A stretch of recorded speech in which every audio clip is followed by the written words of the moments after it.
is has benefited. I think sets us up really, really well for tomorrow. We had some bearish bets on that we put on Friday. They looked like they were going to just get creamed today. They basically finished the day unchanged, and we added to them and set up for what could be a rough day in the market tomorrow. So we'll see what happens then. But if that is indeed what we get, which I think is high probability right now. But again, excuse me, the process we kind of look at, that I kind of look at, that whether it be we're looking at fundamental, broad fundamental outlook, but then looking at technicals, looking at sentiment, looking at positioning, all these different areas of the marketplace that are so important to active trading to really determine what we should do on a shorter term basis. I think some people really get too caught up in the fundamental outlook when they're trying to make short-term trades, and that's a big mistake. I mean, it's like the market. They say the market is always right, and that is the worst old saying on Wall Street. The market is only always right eventually. Okay, the fundamentals always bear out in the end. Short-term, the markets can go well off the, and sometimes it's look at Apple Computer last year. It had an unbelievable year, and yet it had three pullbacks of anywhere from 8 to 16%. Even though it had a great year, and if you held onto it and bought it and hold it and just held it the whole year, you had a great year. But if you bought when you saw that got overbought and you bought some puts on it and still held onto the stock, you made some nice money on the three corrections. Those are the types of things that we try to capture in a normal market. In today's volatile market, you can capture even much more, where you get a lot of big moves, where you make several 100% in options trades in just a few days, and in some cases in just a few hours. And it really, really helps us, more than just survive, or more than just weather this storm that we're going through this year in the stock market. We're actually profiting from it. Yeah, and there's a lot that's been happening in the chat room. I mean, you set a new record out. Well, you had the record prior in Benzinga for the biggest percentage trade. It was Viacom, somewhere around 5,000%, some number like that, 2,000%. And then more recently, you had it was FXI, which is 8,000%, and some people even made it to 14. So you definitely have a strategy. You've been trading for 40 years. For those of you guys that don't know, BDSX Biodesic announcing filed for shelf offering up to 2.9 million shares of common stock. 15 years as an analyst. That's Bravo Delta Sandy X-ray, BDSX. You've definitely been around. I mean, around the block. You're always on CNBC and Bloomberg, right? We always see you there. Right. For those who are up early tomorrow morning, or if you're in Europe, I'll be on CNBC Europe tomorrow morning at 5 a.m. New York or Boston time, Eastern time. And I'll be on Bloomberg TV. I think it's 2 o'clock on Thursday. So we'll be out there a couple times this week as well. Right. And for those of you guys that don't know, Matt has a meeting every Tuesday with the chat members. I believe it's 45 minutes, an hour around there, Matt. Yeah, we started off wanting to do this like a half an hour, 20 minutes to half an hour type of chat room, just kind of like this, only shorter and more abbreviated, and just talking about a couple of different things. But it's kind of morphed into a longer talk. I don't want to go too long because people just get bored, and then they have things to do, and they want to watch the market and make something. I mean, we are watching the market as we go through the Zoom call, obviously, because the market is open. But it's kind of morphed into a little bit longer one, which I think people really appreciated. We get a little bit more educational. In fact, tomorrow, one of the things, I got an interesting question today on, and it's fairly basic, but I say it's easy. It's not an easy answer. It's just something, if you're not used to it, if you don't know it, if you've not been put in front of this stuff, there's no reason for you to know it. So I'm not the person who asked it. It was just a smart question to ask, because as we say all the time, I say, and everybody says, in our chat room, there's no such thing as a dumb question. But one of the questions today was on head and shoulders patterns, and what would it mean if it broke a certain level, which is the neckline. So tomorrow I'm going to take a few minutes to talk about that. Just talk about what head and shoulders patterns are very easy to see, and you might imagine there's a shoulder, a bigger head, and then a short shoulder. There's a neckline, etc. And we'll bring those up. But the point is, but why? I mean, just because. Education, well, why it matters, and why it's helpful, and why, if it doesn't work, failed head and shoulders negative head. If you break a neckline of a head and shoulders pattern, it's very bearish. But if you bounce off of it, in other words, you have a failed head and shoulders pattern, it can be very, very bullish, very bullish. So whenever you touch that neckline, it tends to be a critical time for a stock or a market, whatever happens to be that you're looking at the time. But again, so we talk about those things. We talk about specific trades. We talk about what we're looking at the market. I talk about the macro stuff. And then people ask questions, all sorts of questions on a variety of different areas, including individual names. And it's kind of but just more where I can have my, my Bloomberg up, my charts up, and right at the time and give, up to the second answers to what we're seeing in any particular asset, including individual stocks, which is what we spend most of the time doing. Right. And just for you guys to know, pretty much Matt Maley, we trade options, calls, puts, and I mean, it's pretty much every day, Monday to Friday, 9 to 5. So Matt, I don't know if you want to go ahead and share your screen. I know that we've been talking about this this company was Mullen Technologies, the battery company. So it looks like they were. Can you see my machine? Am I not being shared? No, not yet. Not yet there. I don't see my, hold on a second. Okay. Where, I don't know where I'm on your thing, because I don't think it's sharing right now. Well, I don't know how to share it because I hit share and I don't see anything else that tells me. I'm sorry to say. I don't see any other button that tells me how to share, so. Somewhere in the bottom, maybe, or. Yeah. I mean, because I'm sharing the screen right now. Okay, I don't know what to tell you. There's nothing on here that tells me how to share. There's the usual button is just not there. So I'm going to log off and come back on or something. Yeah, I mean, if that's what we have to do.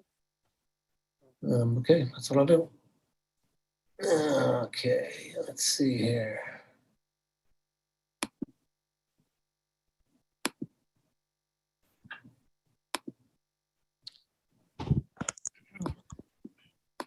Yeah, it's set for all the panelists to share. So,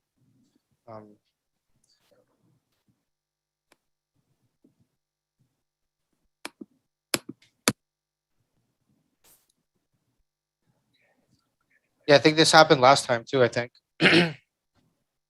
Well, no, that was a different thing because I had to switch machines. So if I click stop share, I think that's going to stop sharing to YouTube. That's. Yeah, but I don't have the usual. I don't have the usual screen that tells me what I can do. I don't know. All right. What about now? I'll have to log everything off and log out everything back on. I guess. Does it nothing now? Because I stopped sharing. There we go. There it is. Okay, now I have it. There we go.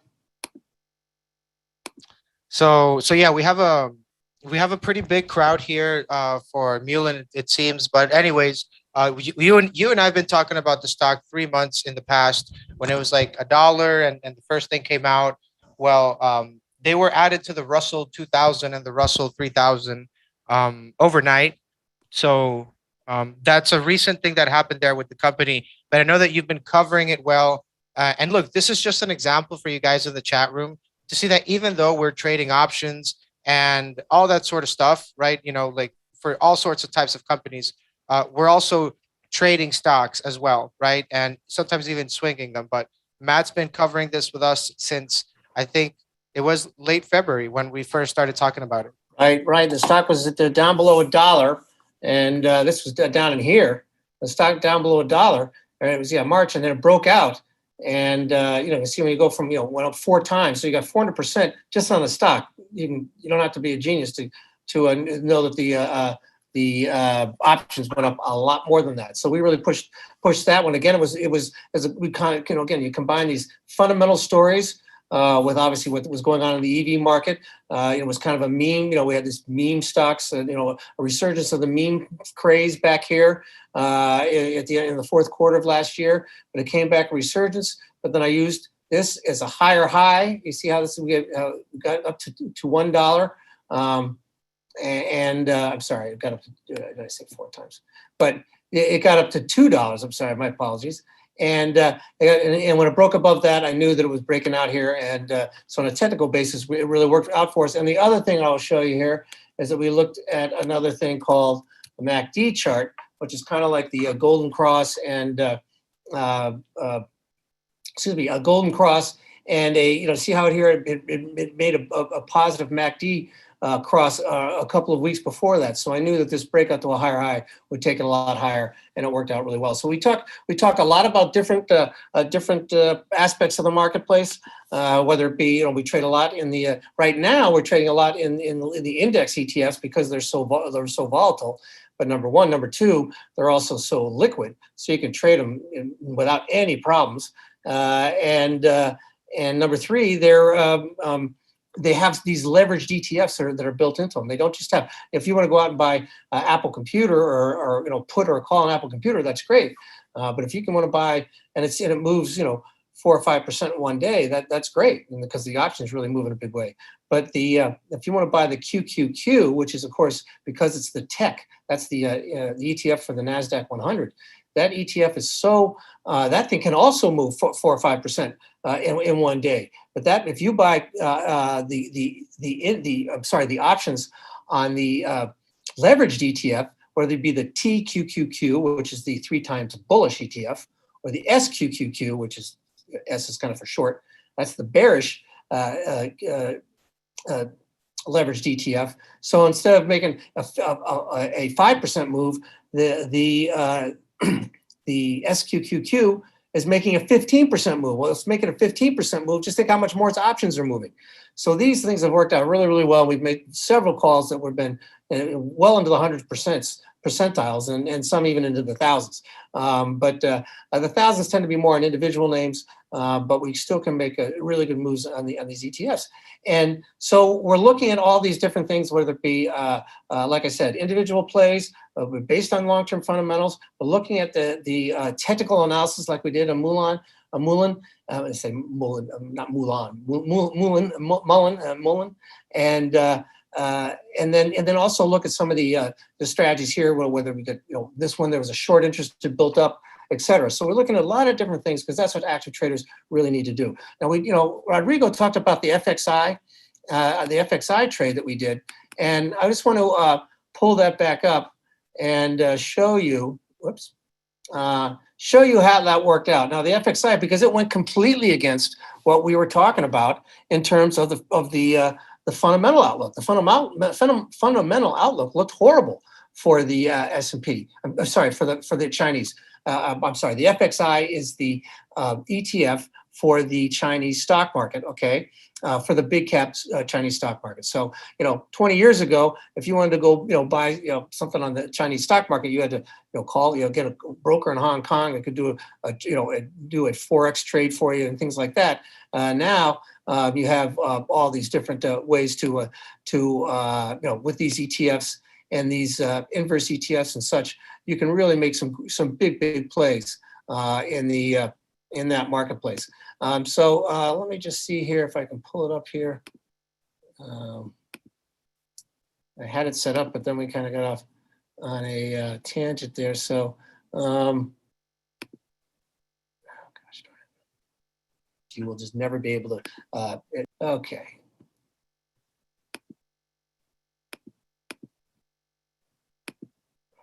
Jeez, I apologize here, but anyway, we just, what I have here is a gazillion examples of how we've made a lot of money in these options here lately, but gosh darn it, it's just not there right now. So I apologize.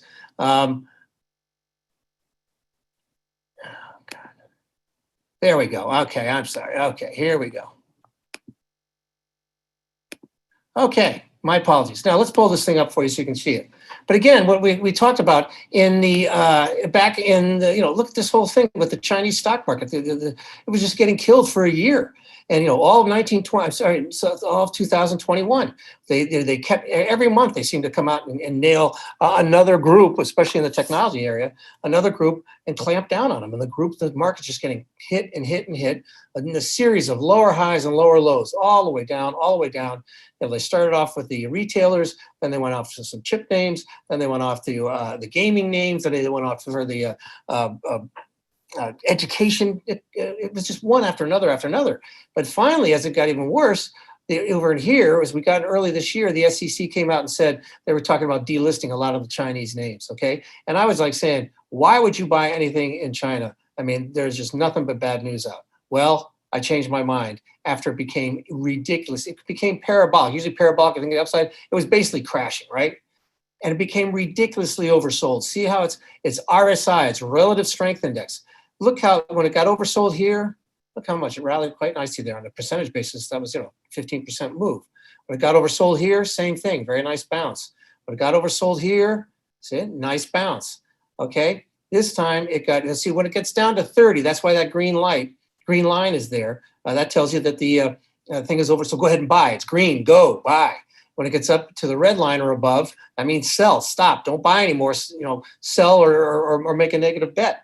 Well, here it got ridiculously oversold. So I came in and said, we got to buy this thing aggressively. We're gonna look at the FXI calls, and even though I didn't like the fundamental situation, the technical situation was so oversold, and I used my experience knowing that China would come in and support their own stock market, because they always do when something like this happens. And sure enough, what happens the next day? It rallied 27%.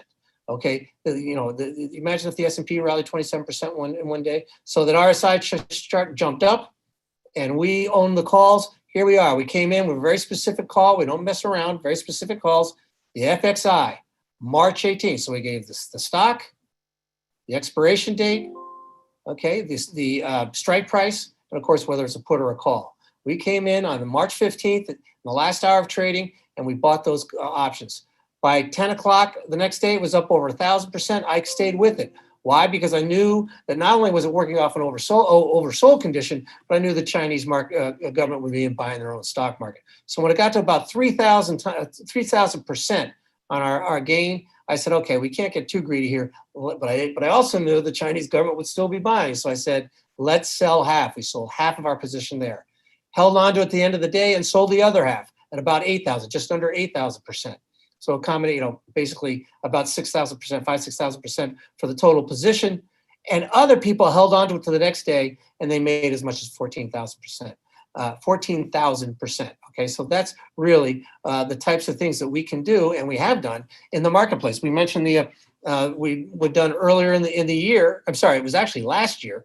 What I did in the Viacom, which was a stock. It was one of those meme stock plays. It became absolutely ridiculous. So we bought that stock, and we bought puts on that stock. The stock dropped 60% in one day, and we made 5,000 times. Well, we got 2,500 times our money. We took profits there, and I said sell the balance at 5,000. Again, some people said that they held on to it for a while and actually got as much as over 10,000% on their return.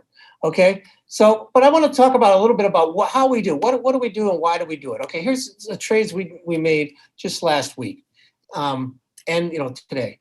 Last week we actually, at the beginning of the week, I had a couple of trades that just weren't working. They were small trades. I remember I kept saying, I want to aggressively sit on my hands for a while, because we had an unbelievable couple of 2 weeks, and I'll show you some of those trades that we had from those, where we made multiple, anywhere from 70% on some, 100%, 600%, 400% on some of these trades. And then, we made a bunch of small trades last week. They weren't working out well. But at the end of the week, I really was getting, I felt that the market was getting well ahead of itself. And whoops, let's go back here. I don't know. So this is the QQQ, okay? This is the daily. Let me get rid of some of the stuff so you can see it better. Okay, this was Thursday, this was Friday, and this is today, okay? And this is the trade we did. We came in here, and the market was trading higher, and I just didn't believe it. There was no reason for the big rally on Friday.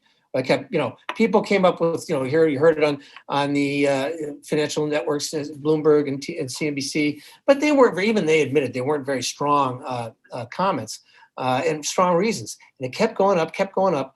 And I thought, well, geez, this thing might flatten out. It might even sell off at the end of the day, because we knew that the employment number was coming out on Friday, the next day. And I said, but it didn't. It flattened out, but it didn't sell off. And then it rallied again in the last 15, 20 minutes of the day. So I said, this is ridiculous. Even if we get a decent employment number, the market is not going to do very well tomorrow. Well, sure. So what we did, we came in and we bought the SQQQ calls. Other people bought the TQQQ puts. Now, calls, what are you talking about? Well, See, if you buy calls on an inverse ETF, so you're buying calls on something that goes down, that goes up when the market goes down. So I hope that makes sense. It's like when you're making a negative bet on an inverse ETF, you actually buy calls. And so we bought those calls, and they bounced very, very nice. See how it went up excuse me. And we held on to them, okay, for a while. And as the market sold off, but as we got into midday, we sold them. And again, we made several hundred, depending on what it was, anywhere from 100 to 200% gain on those call. I'm sorry, take it back. Yeah, I'm sorry. So you see this, the QQQ went down. So the SQQ, which is what we owned, oh, it's a little funny here. So the SQQ, which is the inverse ETF, 2, oops, do 3. So remember, it was sold off because the market had rallied in a straight line, sold off. So we bought the calls on the SQQQ, and it took off. It bounced the next day. We sold it in here. We didn't get the exact top. We sold it in here, okay, and made a very, very, very nice profit, okay? Then we kind of watched it for a while. It sold off and then came back up, but it didn't matter. It's like, it only went back up to the same level. Again, we bought, let me get back to it. It's like we bought the $46 calls, okay? And it traded above, traded above 48. We sold them some above 48, but most of it was down in here. But again, we more than double, on a percentage basis, this SQQQ moved up, okay, a nice 7%, 7-8%, but its options went up several 100%, and we made real nice money. And then we stayed out of them. At the end of the day, though, the market didn't rally back. It stayed down, and I really was worried what would happen at the end of the day. So what we did is we went back in and bought some more of the SQQQs, the SQQQ calls. They opened lower. See how they opened lower? And people in the chat room were saying, should we sell these or should we just take our losses? And I said, no, the reason the market is up because of some news out of China. How much is that really going to help? The news that they were starting to reopen. Well, we know that that's positive, but we've known for at least a week that they were going to be reopening soon. This was not new news. And so I felt that the market would come back, and sure enough, it did. So those calls, by the end of the day, were pretty much back to unchanged. And as the market sold off, okay, I'm going to go back to the QQQ in a second. As the market sold off, we bought more at the end of the day. I didn't back them up in a big way, but this is the reason. And I told you a second ago that we were going to talk about, hold on a second. We were going to talk about, oops, I meant to do the GIP chart. Hold on. The GIP chart is the intraday chart. And so again, here, what is this? So you see, this is a head and shoulders pattern, right? A very short-term one. It only lasted the afternoon. But see how there's your left shoulder, there's your head, there's your right shoulder. If it had broken below that line, that would have been the neckline. I would have been very aggressive buying those bearish bets in the SQQQ. Instead, since it bounced back, I only bought a little bit more because the fact that the market couldn't hold its gains is very concerning to me. And it tells me we'll probably get a sell-off tomorrow. Now, we also had other issues going on. You look at the HYG, high yield ETF, that sold off. But it was a very good indicator for us last week when it sold off from these highs. And I'll go back. So one of the reasons we were able to make so much money on the upside was because we saw the big rally in the HYG coming, and we made some real nice profits there. But see this here? This is really negative for the stock market. Why? Because even though the high yield bond market is a bond market, it does not trade with treasuries like most bonds do. Most bonds trade because you don't have to worry about whether they're going to default or not. I mean, we could go into a recession, but we know damn sure that Microsoft and Apple are going to be able to pay their coupon payments every year on their bonds. They're not going to default on their bonds. Their stock might go down, but their bonds are going to stay, or at least they're going to pay that coupon every year. You're going to get that yield every single year. You're going to get that coupon payment twice a year. And in the high yield area, these are much more risky. They're called high yield. They're called junk bonds because they're lower quality bonds. They have a much higher chance that they'll default. If we go into recession, a lot of those bonds will default. And so they trade more like stocks, so they get hit a lot harder when we have a recession, just like the stock market does. Whereas Microsoft bonds or real high quality Johnson & Johnson, one of those other really high top quality companies, you don't have to worry about them defaulting, so they don't react as much. They react more to the interest rate environment in the Treasury market. So this is what we are really looking at right now, and why I'm really worried about the market. Now, let's just go. I want to go talk about the big thing though right now is the one to really harp on is that, as I said, we want to be able to profit from what's going on in the marketplace right now. We're up several 100% in the trading account this year, and all the trades I do, I put every single one of them in the trade in the chat room. We have a separate page for it. I go in and I tell you, hey, yeah, we have a scrolling chat, and it's just people making comments all day long. But to make sure people see our moves, I try to good okay. We try to make sure that I put it in a separate page, so you can look back. If you're off. If you're working full time and you can only check the chat room several times a day, and we make a trade, you can go in there and say, oh, okay, I don't have to scroll around looking for Matt's picks. You can see it right in that special page. It tells you where the picks are, and then you can say, hey, you made this pick 2 hours ago. I've been doing whatever. Doing work. I've been taking my kids to camp, whatever it might be, and is this trade still good? It's like, yeah, I still like it here. Or no, it's really kind of, it's working, or, but it's really moved a lot. I wouldn't chase it here type of thing. But you can react to that. So you get those calls. But every single time, and you get it when I tell you, this is what I'm going to do, and then I do it, right? And when I take the trade off, I tell you when I'm going to trade, and I tell you when I'm going to do it, and then I do it. I do not. I don't pick and choose just the winners to tell you about. I guess some people could go in and say, hey, I'll just, I'll make a few trades, and then the ones that are working, I'll tell them about it, an hour later. No, I don't do that. You know about it when I do it. So when I make money, and if you lose money on a trade I've told you about, I've lost money on a trade I've told about. Okay, I do not make any money by churning an account. You don't make any more money by like some brokers might, especially because you do still pay a commission for a small commission, but you do pay a commission for options trades, which you don't have to do for regular trades, common stocks. But so I'm not doing that. I'm trying to help people make money on a regular basis, in a consistent basis. And we've been able to do that in these options trades. We do them in a straight regular trades. We do stick with the puts and the calls. Once in a while, we'll do a strangle or a straddle. But mostly it's just that. We're not doing, condors and buy rights and things like that. There's nothing wrong with that. And quite a few people in the chat room do engage in that. But my job, I was a trader for 25 years at Solomon Brothers, which was the most important trading desk on Wall Street for the 70s, 80s, and 90s. I was there for 15 years in the 80s and 90s.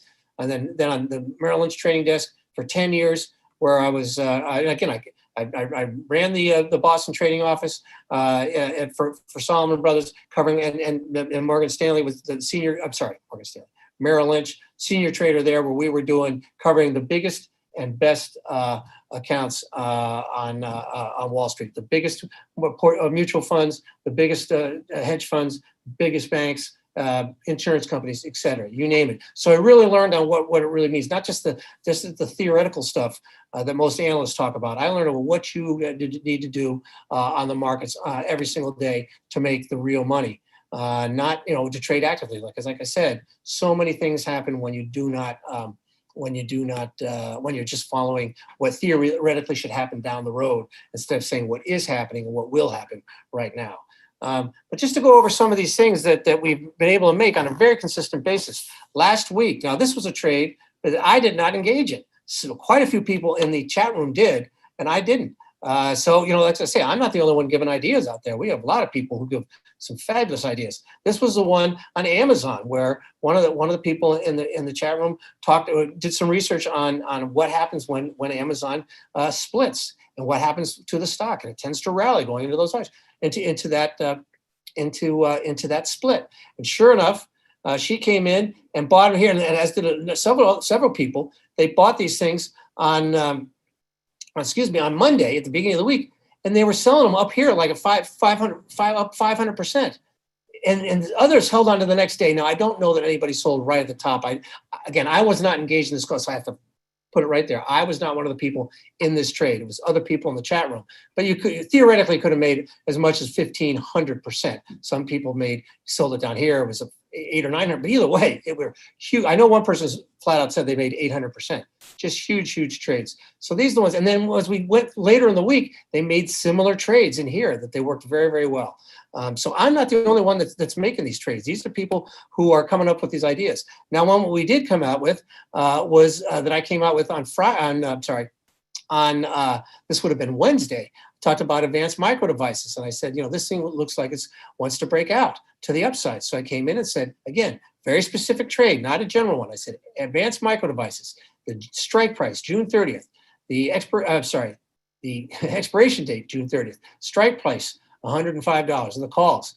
It came out here. It wasn't working for a while. Believe it or not, I sold my options. Okay, I didn't buy that many of them. Other people held on, and look how much they made, 146%. So that was a trade last week. So those are two trades from last week. I also told you about the SQQ trade where we made well over 100%. That's just last week. Then you go back the week before. This was the Viacom trade I talked about earlier when Viacom got so incredibly overbought. This was a trade I actually did in the tier 3 chat room, not chat room, tier 3 newsletter. I had not started the chat room yet, but that was the one where we made 2,500 on half and 5,000 on the other half. But again, going back here, oops, I went the wrong way. Here is it, the previous week, TQQQ. It's like, so we're making it in both directions. Say, well, I am cautious on the market still, and we can go over why I am and why I think we'll have a lot more problems in the marketplace and a lot more volatility as we move through the year. But here was one here, May 27th. We came in, and we see these are the May 27th calls. It was an intraday trade, okay? The market was just getting oversold. I went out and said TQQQ, okay? Those are the bullish, leveraged ETF on the QQQ. So I said, let's go out and buy the May 27th $30 call option. We bought that in the morning. As it got late in the day, I was like, hey, we have made 100%. We've doubled our money in just over 2 hours. Let's get out. And we got out, not at the exact top, and anybody, did not pretend to get the exact top. And believe me, it looked like it was going to get hit, and people got worried here. I said, no, don't worry, we're going to hold on to that. And we doubled our money. Again, so that was 2 weeks ago. Okay, same thing, 2 weeks ago. And I'm sorry, at the same time, at the same time, we bought some QQQ. Whoops.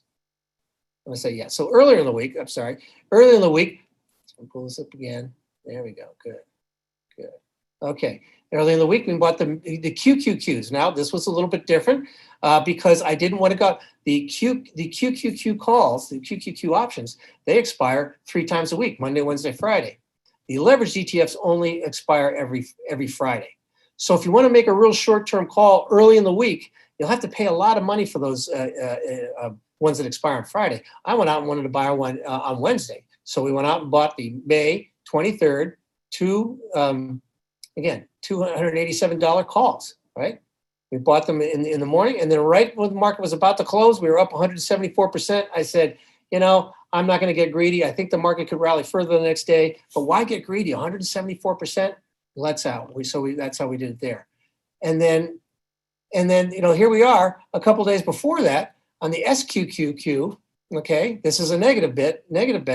Again, the May 27th, again, the exact trade, what the asset is, what the expiration date is, what the strike price is, whether it's a put or a call. Again, we bought that right at the end of the day, made 98%. And then I said, it was almost a double. I said, let's get out. Didn't get the exact top. But, again, these are the types of consistent calls. Here, now they'll go back the week before that. So now we're going back 3 weeks. So I talked about the trades we did this week, the trades we did last week, the week before. Now we're going 3 weeks back. And again, we make them in both directions. And that's one thing, great thing I want to talk about again, is we have the opportunity, we have the tools today that we never had before to take advantage of these moves of this big volatility in the marketplace, because we have Apple Computer, all these major stocks, all these major companies have options that expire every single week. In the old days, if you wanted to buy if you had a negative feeling and you thought it was only, what it's going to be, hey, I think Apple could really rally here in the next week. Well, that's fine, but their next options expiration might have been 3 months down the road, all right? Because they had quarterly options. That's all they had was quarterly options.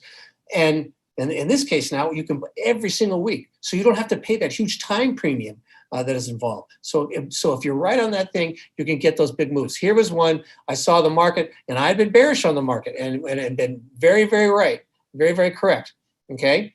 And I'd been bearish on the market for most of the year, but called some nice bounces.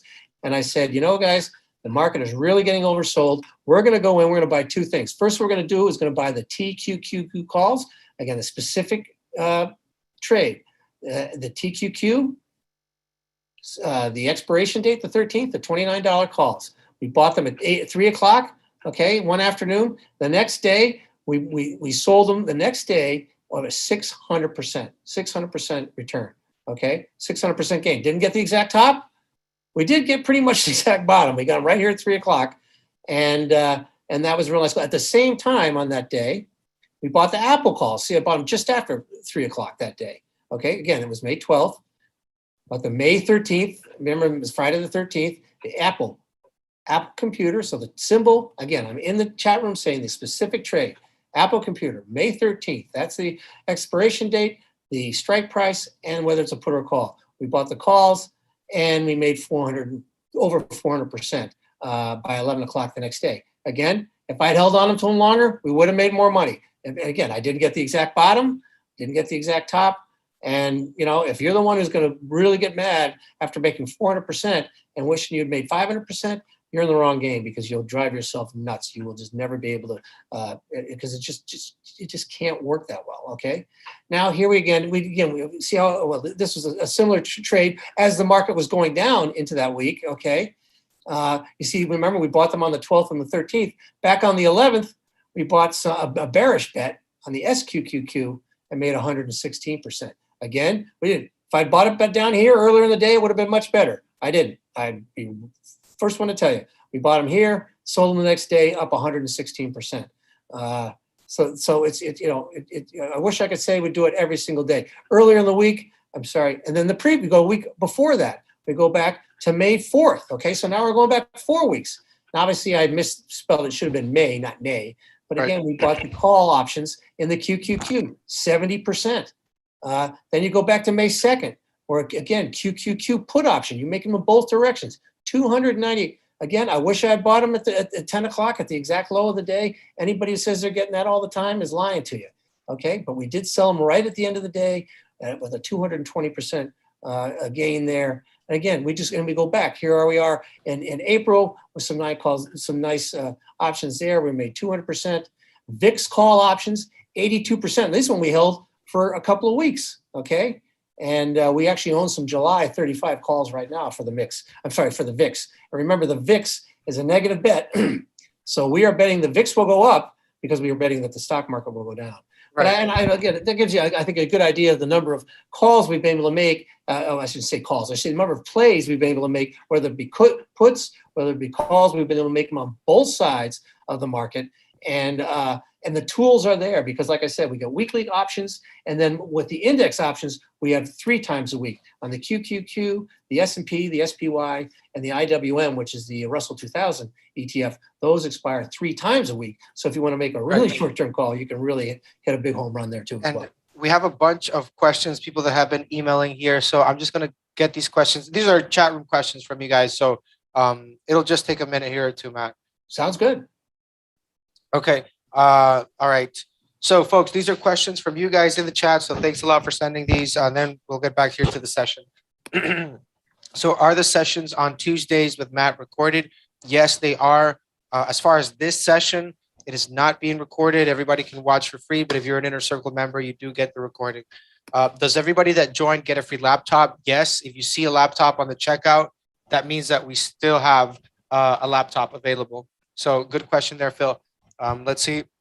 What is the chat room schedule? So the chat room schedule is Monday to Friday, 9 to 5 p.m.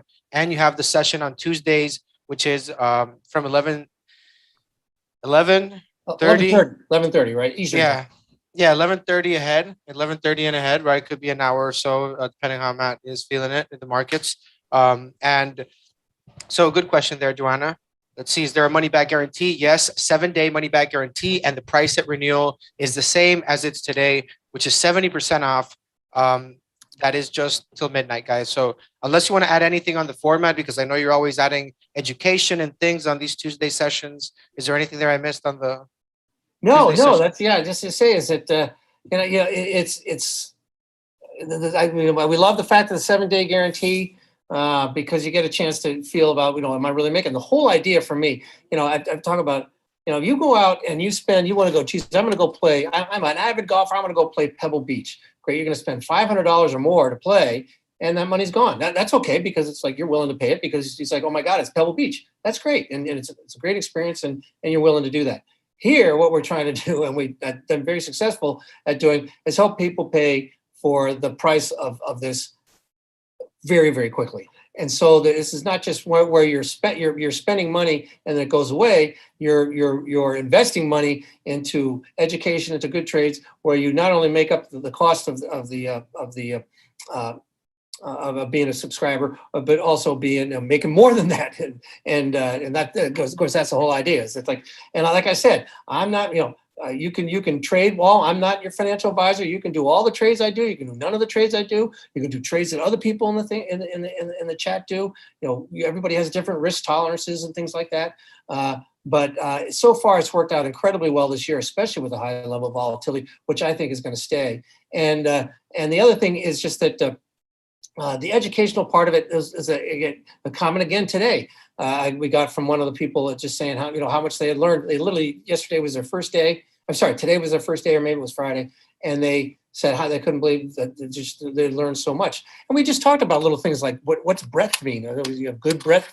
We're not talking about how your breath smells. We're talking about whether the advancers versus decliners. The number of stocks that are advancing today versus the number of stocks declining are in line with what's going on in the market. And it's a very good, helpful tool to watch that, because if the market's really going up, but the advanced decline, the breadth is poor, that means the market's probably not going to hold up. But if the breadth is very good, then you say, okay, this market's got juice, it could go higher, or at least it's going to hold up. But today we saw, as the market rolled over a little bit, we saw the breadth deteriorate badly. And I said, this is good. This is a good time to add to our bearish bets. And it worked out very, very well. Yeah. So there's a lot of education involved, is my point, not just picks. I have to add, myself, I've been here for about 1.5 years or so. I've been following Matt's trades for a while. He's pretty much called every correction with it very close, and the most sorry, that's my cat, and the most recent crash, whatever you want to call it, he called it right before anybody. I remember, if you've been in the chat room, when this happened, when the Nadella sold it from Microsoft. But right. The other thing is that I have done pretty well in the chat room, and the members know, because I've been there. I was trading a little bit more actively, maybe 2 weeks ago, a week ago. I kind of stepped back because I have things I got to work here too and stuff. But those 2 weeks, man, it was about 50+ K in those 2 weeks that I made. So I mean, I definitely have to, number one, say that this chat room has benefited me as a trader so much. So yeah, that's what I'm gonna say, because the chat members know, but yeah, I guess it's your experience. You're pretty good with the timing. Everybody would want to, get max profits, and I agree with it. If you're right, you don't want to be right 2%, 4%. You want to be right 50, 100%. If you're right. Right. So, right.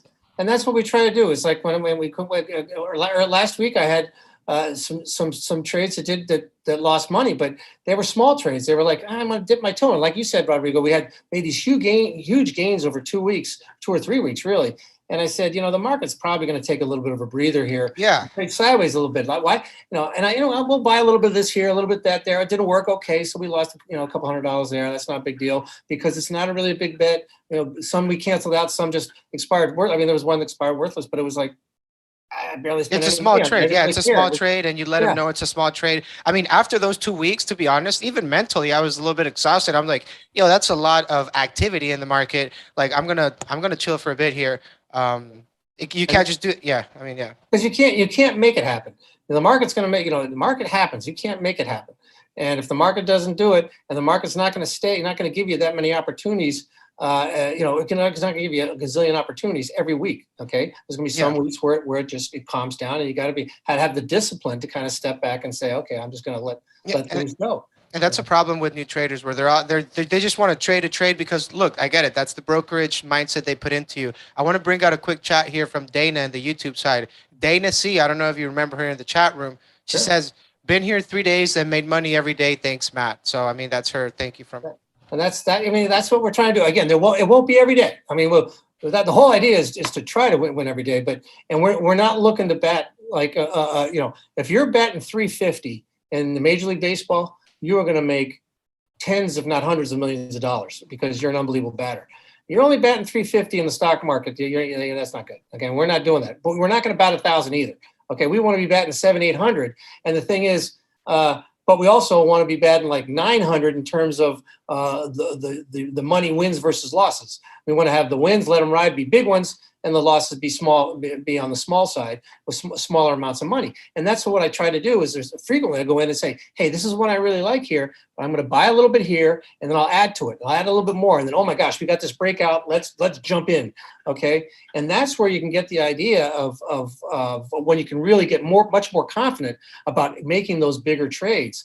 Whereas if you dip, like last week, I was like, I'm going to dip my toe in. I'm not really sure this is going to work. In fact, I'm kind of doubting it will, but I'll put a little bit of money into it. And if it's not working, I'll get out. And I won't, but more importantly, I won't add to it. And that's a good way to look at the trading. Too many people think they got to make their bet right at one spot, 100% of it, and make their sale 100% of it. And as I showed you on a couple of our trades, we said, hey, I just made 1,000%. Okay, if I sell half, I'm guaranteed. You don't even have to sell that much. You could sell 10%, and you're guaranteed not to lose money, right? Even if the thing came way back down. So we try to, again, risk management is very, very important, because trying to pick the exact area that's absolutely the right one to get in, the right area to get out, it's impossible. We'll be batting, 700, 800, and making, and making sure those ones do well, and where the losers don't lose much, and not be caught up in trying to catch the exact move. You can buy it more than once, and you can take profits more than once, and you can take losses more than once too. But usually when you're taking the loss, it's like, this isn't working, I want to get out. But when you're taking profits, it's okay, especially because just think about it. If you double your money, if you're up 100% and you sell half, well, that means you covered. If you spend $100 and it's worth $200, you sell half. Well, now I can't lose money, right? You cannot lose. And then you say, well, I think it can go higher, and I'll just ride it higher. Some people, that's what they do. Every single time something gets up 100%, they sell half. I don't do that, because in the options market, you can really you can get a lot more, especially in today's volatility. But it is good to take some profits, and you don't have to do it all at once. And don't get mad at yourself if it's like, geez, I sold it up 500%, and then I sold the other half up 700%. Oh, I wish I'd sold all of it up 700%. You'll kill yourself. Okay, don't worry. You're up 1 at 500, 1 at 700. You make 600%. Home run, high five, all over the place. So we got lost on a tangent there. Sorry, Rodrigo. But the point is it's educational, risk management. There's a lot of other things rather than just saying, hey, buy this here or sell this there. Yeah, I mean, the education, I mean, if you make all that money and you don't even know what the hell just happened, look, you can do that. You can just go in there and just mirror everything that Matt does. But more importantly, guys, we want you to learn, because this is stuff that, look, I mean, Matt is always going to give it to you straight. He's always going to be honest about what's happening in the markets, if he thinks it's going to go up or down. And that's really pretty valuable nowadays in these markets, especially as retail traders. Yeah, because so many people, I'm going to talk a little bit about what I think about the market without, I don't want to, get too drawn out on it. But, these people who go out there and they're paid to be bullish, that's their job. And, they're on the financial news networks and they're just saying, buy, buy, buy. And they're getting creamed this year. And it's, and you can hear them because they, like somebody say, well, I don't see a recession this year. It's like, but that's the way they're around it. They see a recession. They see it's coming. Okay, maybe it's a mild whatever, but they think it's a good. But they say, but they get around it by saying, I don't see a recession this year. Well, guess what? And sometimes they imply, since you don't have to worry about a recession this year, then you don't have to worry about the stock market. It's like, well, hello, The market reacts 6 months ahead of a recession. So if we're getting a recession in 2023, when's the stock market going to be affected by it?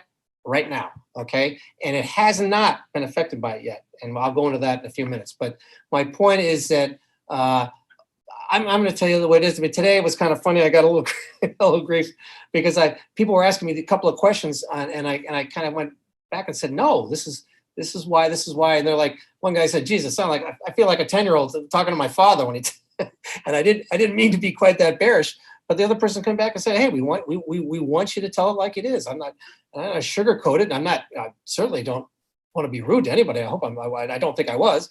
We have a lot of fun on this chat room. Believe me, we kid each other all the time, and every day, most days when I get up to go get a sandwich at midday, and I say, the market, for whatever reason, the market seems to go down whenever I go for a sandwich. They always like, if it's a good day, they a bullish day, and we all have positive bets. They ask me to have it delivered. But we joke around, have a lot of fun with each other, and it's a great community. Like I said, that Amazon trade, unbelievable. That was not my idea.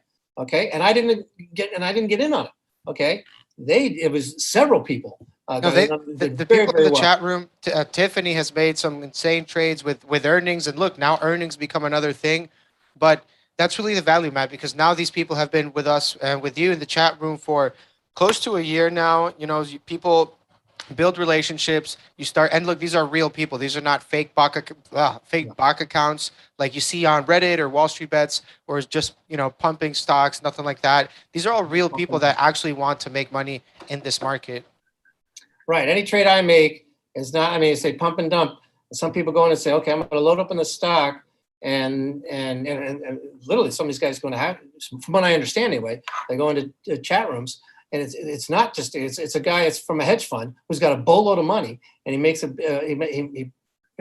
he goes in and buys some stock in good little areas. He buys a little bit here, a lot of there over a couple of hours, and then he comes in with a market order and pushes the stock up even more, and then goes into the chat room and says, "Everybody buy this." The thing runs up. So in other words, pump it up, and he sells it to you because he bought it here, pumped it here, and dumped it here. Okay. Yeah. And pump and dump. And we don't do that because every single one of my trades. I don't buy it and then tell you an hour later. I buy it, you know it. I add to it, you know it.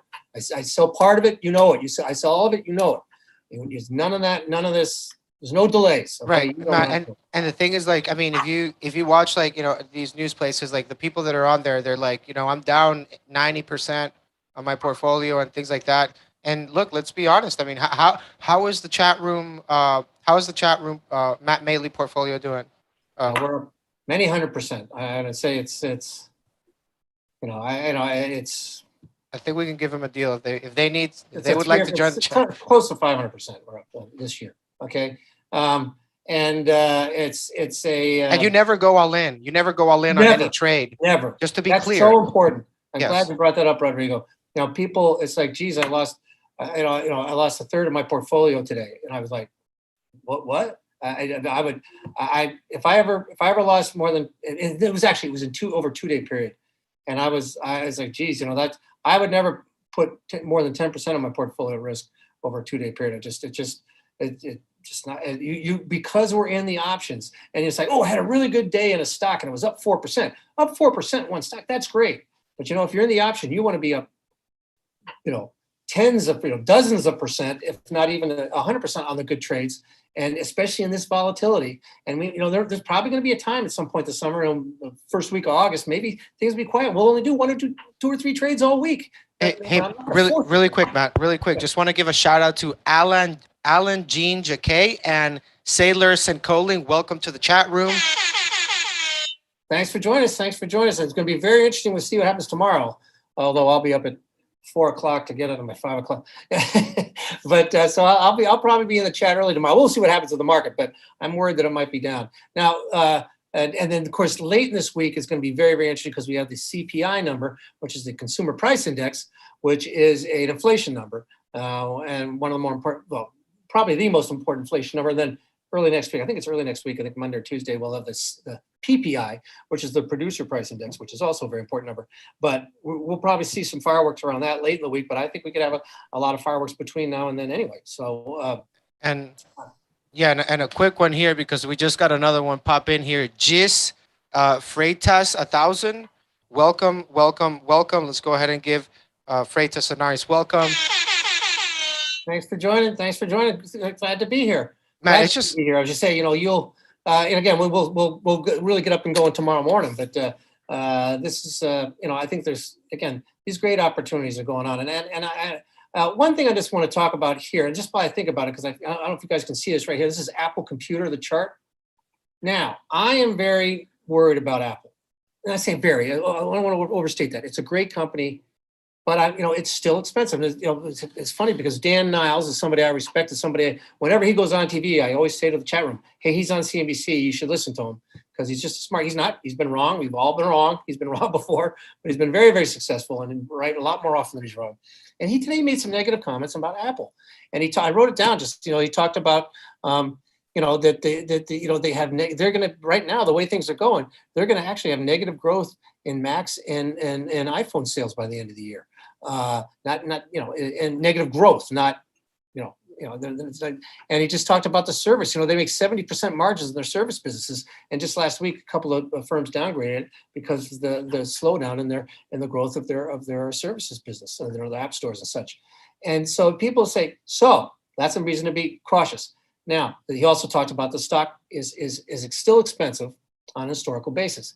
And that's one of the reasons why when I talked about about a week ago, I started talking about buying some of these big cap tech names that have really been washed out, buying them very gradually over the rest of the year. I talked about Meta, Google, and Amazon. I did not talk about Apple. And that was part of the reason. But the things that Dan Niles was talking about, number one, and also just the fact that it was not washed out. I mean, these other stocks were down. I mean, Facebook down 50%. Okay, so or Meta, what do you want to call it now? But my point is, the reason why I highlight this here, right here, can you see this? This is a death cross. The 50-day moving average is crossing below the 200-day moving average. Now, they both have to be falling, but they are both falling. Now, a lot of people after the close were asking me about this. Hey, it looks like a death cross. I'm like, okay, and I'm bearish, but let's be careful here because look over here. This is where the death cross took place. See it right here in 2018. Well, guess what? That basically happened within a couple of days before the stock bottomed. It didn't fall out of bed then, right? I'm going to go back further. Look at this. As you might guess, there hasn't been too many death crosses in this stock, but look what happened here in 2015. Same thing. We're going back. See how it's 2015? Same thing. The death cross took place right here, right at the low. Stock rallied straight back. So death cross. The important thing to know is whenever you hear anything, death crosses the 50. Stock broke above or below its 200-day moving average. It's different for each stock. Death crosses are usually negative, but they're not. Now, having said that, look what happened over here. Way back in 2012, the death cross was really negative. It did get clobbered for a while. My point is that don't just take everything you hear on TV or read the news and say, oh my gosh, this is the end of the world or it's the greatest thing in the world. You got to look at multiple different things. That's why I try to look at the fundamentals, technicals, and all this stuff. And that's why I'm going to be a little careful about being too negative on Apple, even though I am worried about where the stock's going. So I guess that's my point, is that some people get locked in, like, oh my gosh, I'm really I'm negative on Apple, so everything I say has to be negative. Well, I don't know why people feel the need to say that. I mean, for me, it's important to show both sides of the story so that you can make your own decision, and then I can tell you what I'm doing and why I'm doing it. But if you only hear one side, you're not thinking about the other side, then you're not doing the right risk management, because then you're not going to get the play correct. But anyway, so those are the types of things that we'll be talking about Apple tomorrow. I can guarantee you that, because of this death cross and because of the fact that it's, they had some people down, lowered price targets and stuff last week, and some big names, Citigroup, and I think Morgan Stanley was the other. So this is something we need to be careful about. But just if I could, I'm going to take just a few minutes, and I don't want to bore people, just why I think this volatility is going to stay with us for a while, and why I think that, people keep saying, that the recession or whatever has been priced in, and I just don't think that's happened at all. And what the reason for that is that the market right now is being hit with a 1-2 punch. The first punch was nothing to do with the economy. The stock market was always going to go down when the Fed started tightening, okay? because they pushed the stock market, and even the biggest bull admits, they pushed the stock market up to way too high values. At 22 times earning, it was much too expensive. And it was that artificial stimulus they got. Now, we don't, people won't blame them too much because like, well, they needed to provide the stimulus because the global economy was shut down. So they did the right thing. They just kept it too long. Okay. And so we come in, and so as soon as they start, even if the economy did nothing, the stock market, and I said this back in December, the stock market was going to have to fall 15 to 20%, the S&P. So this is what we've done. And even now, we're still trading at 18 times earnings. That's not cheap, despite what some people on TV try to tell you. That's not cheap. It's not nowhere near as expensive as it used to be, but it's not cheap. It's still on the high side of historical averages. Okay, but what's happening now? Now we're getting hit by the second punch because we're seeing a slowdown of growth, and therefore the E part of the PE ratio, the price earnings ratio, the earnings part is going to come down.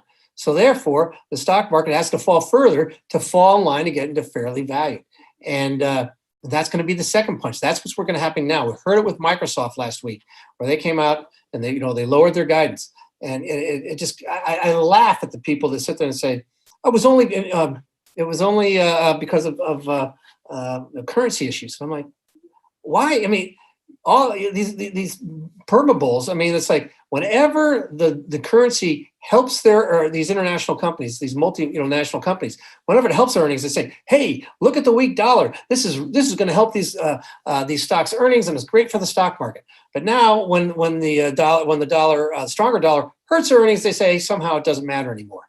It's ridiculous. That number one. Now, again, Microsoft, they didn't lower it by a lot, but I'd also mention that whenever we see a change in the direction of the trend of earnings, they always give it some excuse why we really don't have to worry about it. And then we, a couple of weeks later, we find out that it does. But the GDP forecasts have been cut in half over the last 6 to 8 months, not just by the big Wall Street banks, but also by the World Bank and the IMF, the International Monetary Fund. How can you cut GDP growth in half and somehow expect earnings growth to still be up in a major? I mean, how could you? None of them cut their earnings growth. It doesn't make any sense. Theoretically, it could come out. Well, say, oh, because the energy stocks. Well, their earnings are going to be really good. That'll make up for no. The energy stocks are 5% of the S&P. That they can't. They're not going to make enough money to make up the shortfall in these other names. Earnings estimates are going to have to come down. I think we're headed for a recession. I think it'll probably start before the end of this year. But remember, nobody on Wall Street is going to tell you we're headed for a recession, or most people on Wall Street won't tell you that until we're already in it. Because if you're an economist calling for recessions before it happens, it's not good for your job security. So I'm telling you that now. This is what's happening.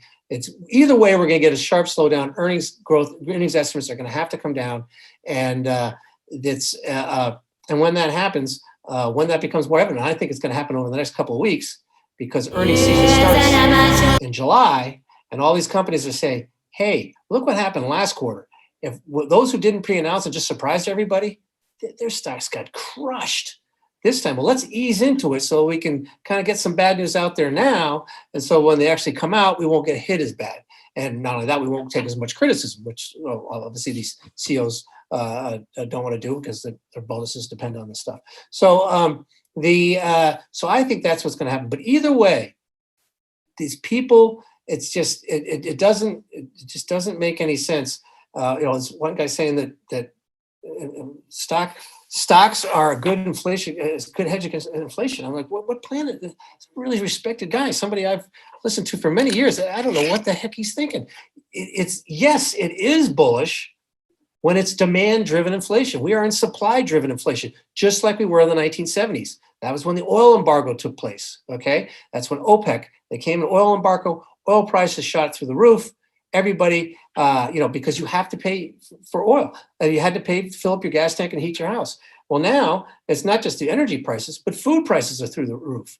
And 64% of Americans live paycheck to paycheck. If they're going to spend more money on oil, on filling up their gas tank, even if they use it less, they got to still feed their family, right? They've got to pull back on other areas. And we're starting to see that. We're seeing how the retailers have seen this. They've been going down. The retail stocks have been going down have been going down for months. They've seen it. They knew this was going to happen. This is the retail ETF. Okay, see how this went down? I mean, they've been going down since last November. They know the consumer's weakening. Okay, everybody's out there saying the consumer's weakening. Somehow it's and then they say, well, the consumer's weakening, so therefore the Fed's going to cut. Is going to cut back or pivot sooner. It's like, no, they're fighting inflation, and inflation is not, this time around, is not demand driven. When it's demand driven, it's positive, because if prices go up, doesn't matter, because people it's demand driven. People are making more money. They have better jobs. They can afford for the higher prices. This is a situation where it's going up for other reasons. It's not going up because of demand. I mean, so it's actually creating growth, a slowdown in growth. Okay. Usually, when it's demand-driven inflation, it is being caused by the growth. This is creating a slowdown in growth. Okay. In other words, those higher prices don't create the demand. The demand creates the higher prices. In a supply-driven inflation, it's the high prices that create slower demand in a slower economy. I hope that makes sense the way I explained it. This is going to be with us for a while, because we have yes, some of the supply demand issues will dissipate over time, and we will see. We haven't seen, and maybe we will see peak inflation soon. But who cares if food and energy prices stay really high? Who cares if used car prices come down? Doesn't matter. Demand is still going to be lower. It's stagflation. That's what supply-induced inflation does. It causes stagflation. And they say, oh, maybe we might get. We're already there. We're already there. We may not be there in a recession, but we are definitely there in stagflation. And this is what we have. It's why these. I mean, some of these people were alive in the 1970s. I remember it very well. And if they didn't, they read about it. How they can't put the two and two together, I don't know. But again, many of them are paid to be bullish. That's their job. So they close their eyes and spew out the bullish stuff, BS. But that's on the tangent there. But my point is that there's a reasons for all this. So number one, and people want to blame it. Okay, and the reason why it's going to stay high is because of this war in Ukraine. This war in Ukraine has become a war of attrition. Okay, it's going to be long, and therefore these sanctions are going to be on for a long time. They could go ceasefire. That's not going to take away the sanctions. Okay, if that changes, I will. If they start talking about taking away the sanctions and the oil flow comes back from Russia, I will definitely change my tune. But we have that. We have food because of the food situation. Ukraine being the breadbasket of Europe. These are things that are not are going to keep inflation elevated. Who gives a damn if you go from 8% inflation to 5% inflation? 5% inflation is still way more than we've had in 40 years. It's still enough to cause a slowdown and continue to cause a slowdown in growth. And we have a stock market that's still expensive.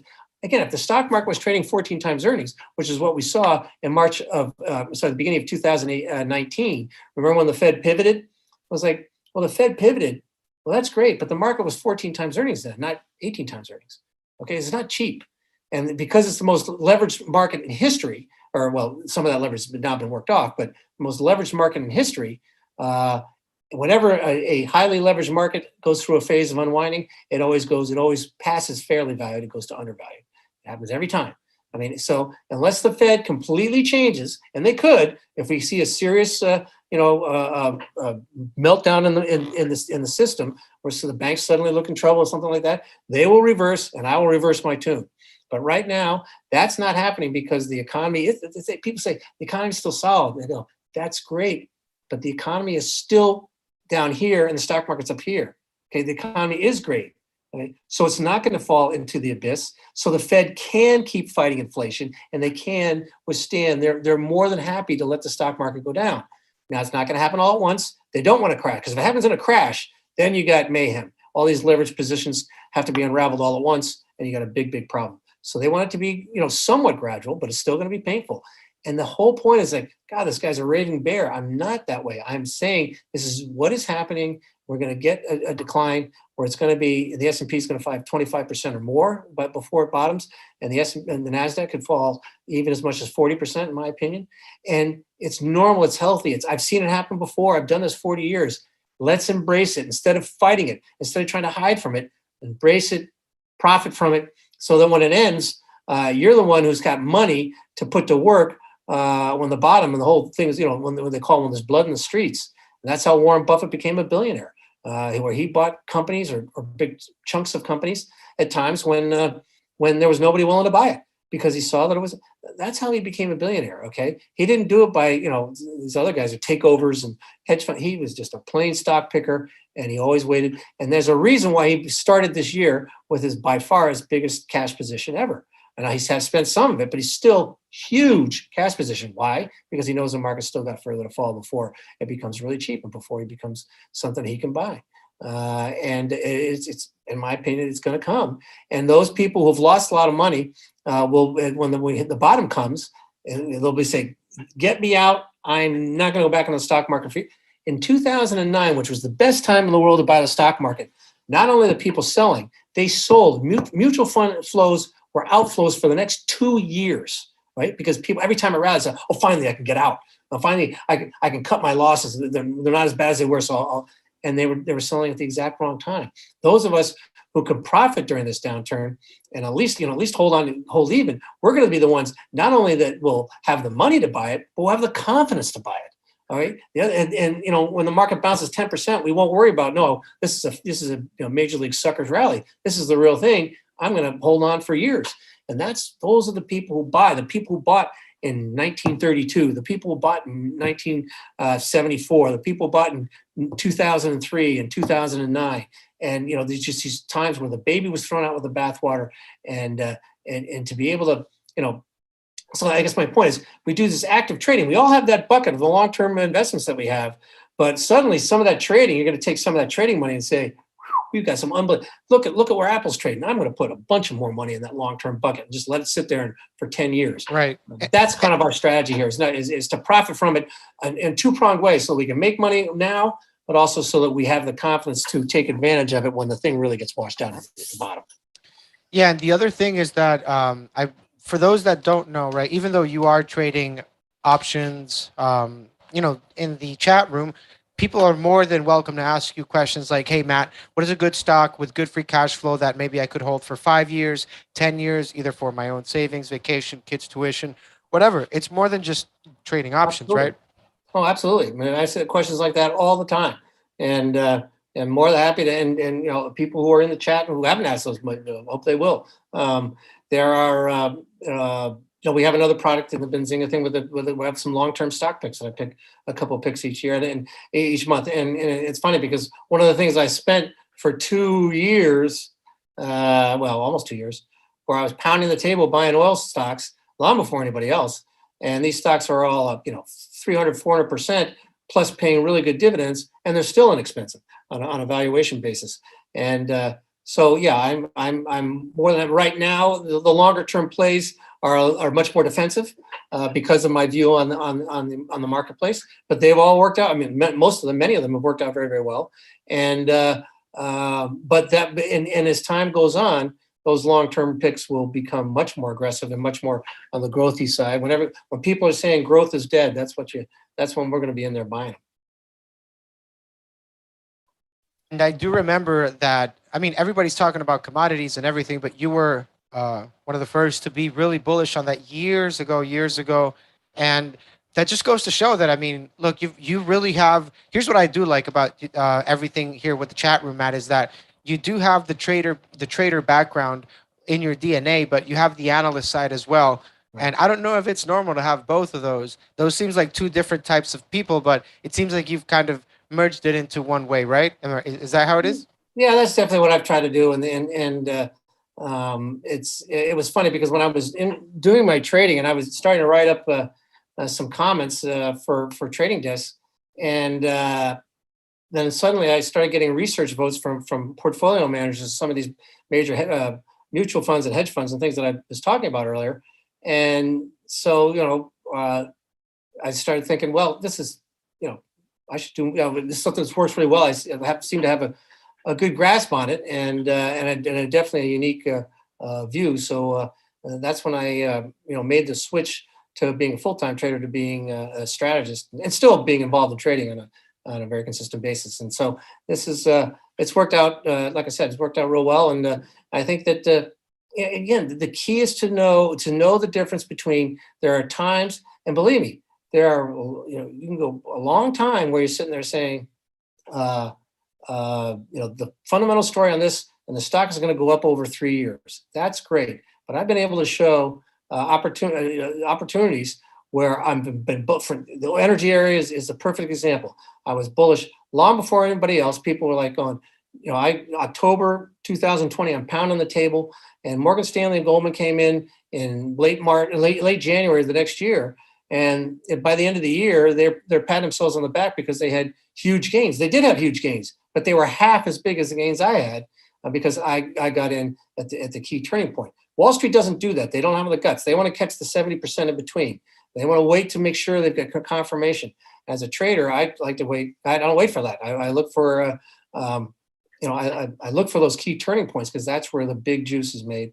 And it's worked out really well. But in that energy sector, there have been several times in the last, well, I guess it's been not quite 2 years, but last 18 months where I've said we need to step back. Let's take profits. Don't sell the whole thing because I still like it intermediate and long term. Let's step back. Let's buy some puts on some individual names or maybe on the ETFs. And those have been very profitable. So we've been able to trade around those positions while still keeping them. I've been, telling people who own Chevron, Occidental, Conoco, Devon Energy, all these names, but we've traded around them so that even though those stocks have made huge gains, we've made more on top of that because we've been able to trade around those positions. And the thing is that,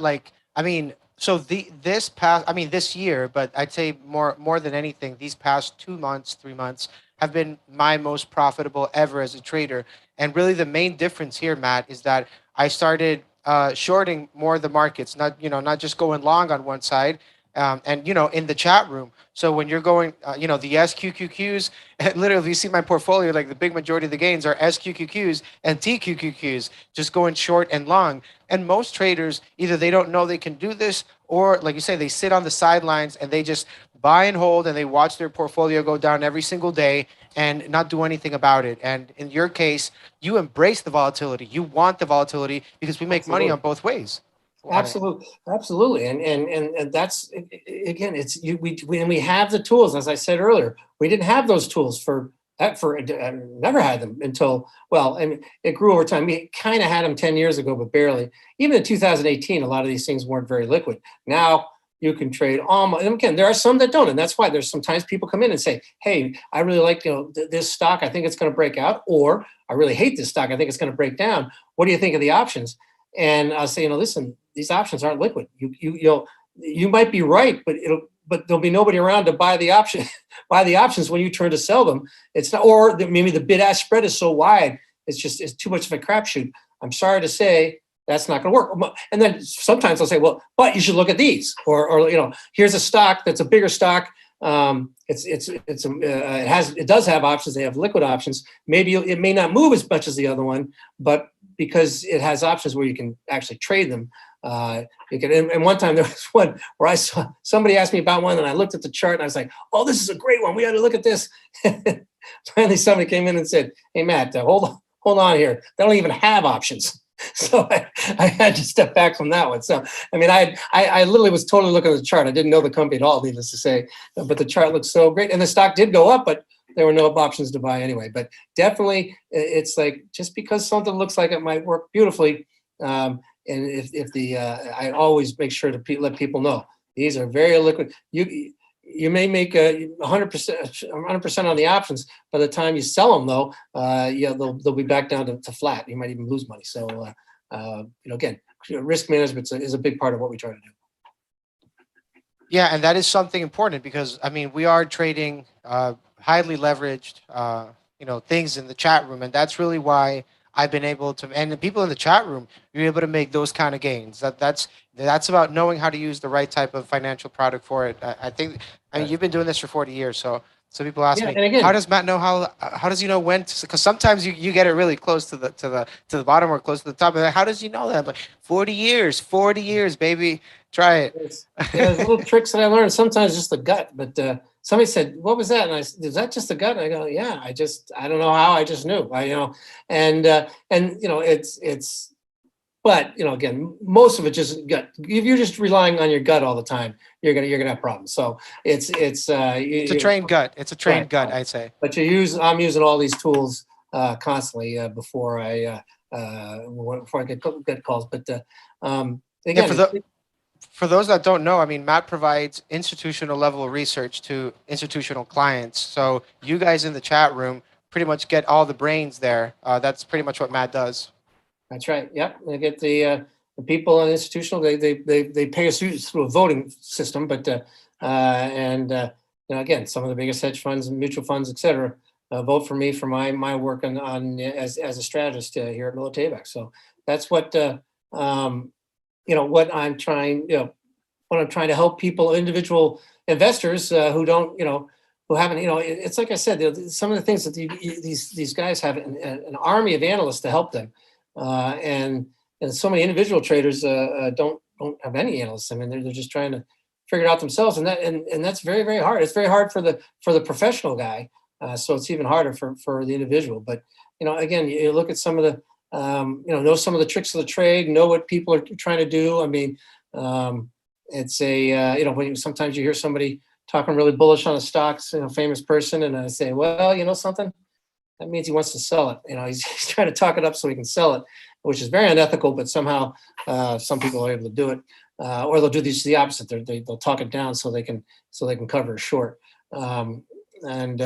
It's some of the things I've just learned over the years. And I guess my point is there are times where I'm helping people make money, but I'm also helping people avoid losing money in certain trades that may look enticing, may sound enticing, and certainly make sense theoretically or make sense intellectually, but not everything that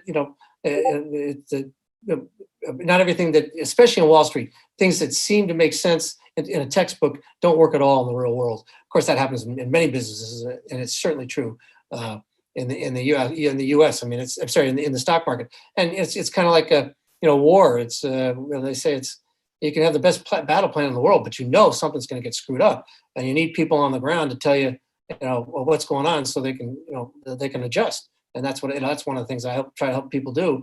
And when the facts change, I change. There's no question. Staying stubborn is the dumbest thing in the world. Facts change, you need to change with it. Yeah, and here's the thing: you are looking at the charts like regularly. This is part of what you do. You're looking at the markets, global markets. So everything is already implied here, right? Entries, exits, when to buy, when to sell, just to follow your trades, because they don't have to learn 40 years of experience. All they have to do is follow your trades, and you post exact entries and exits, right? Right. I mean, a lot of places they just say, hey, I like them, I like this, or I like that, and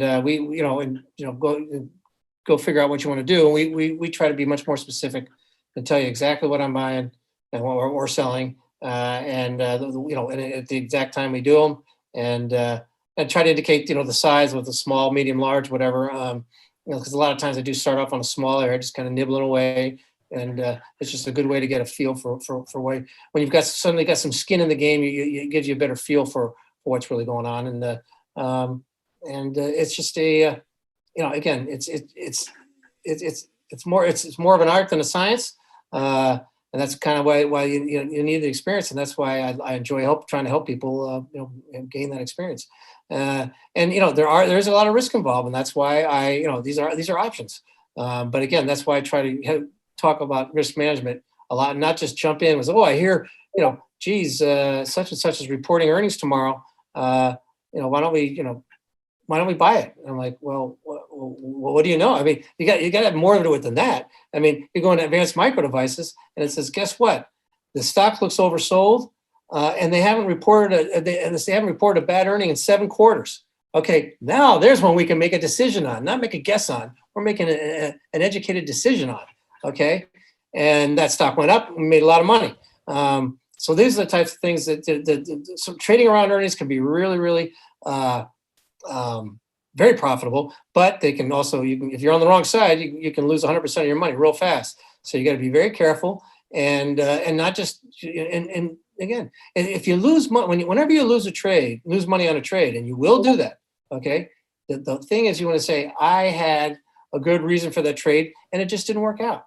Okay, that happens. It's like a football coach calling a play, and it didn't work. It didn't quite work out the way they thought it would. They set up the right defense against it. Whatever, something changed. But the thing is, you can live with yourself. If you just say, well, I just, some guy in a chat room with 20,000 people on it said it was a good buy, and that's why I bought it, and then you lose money. I mean, then you're kicking yourself for that. It's like, oh, well, who the heck was that guy? What was I living?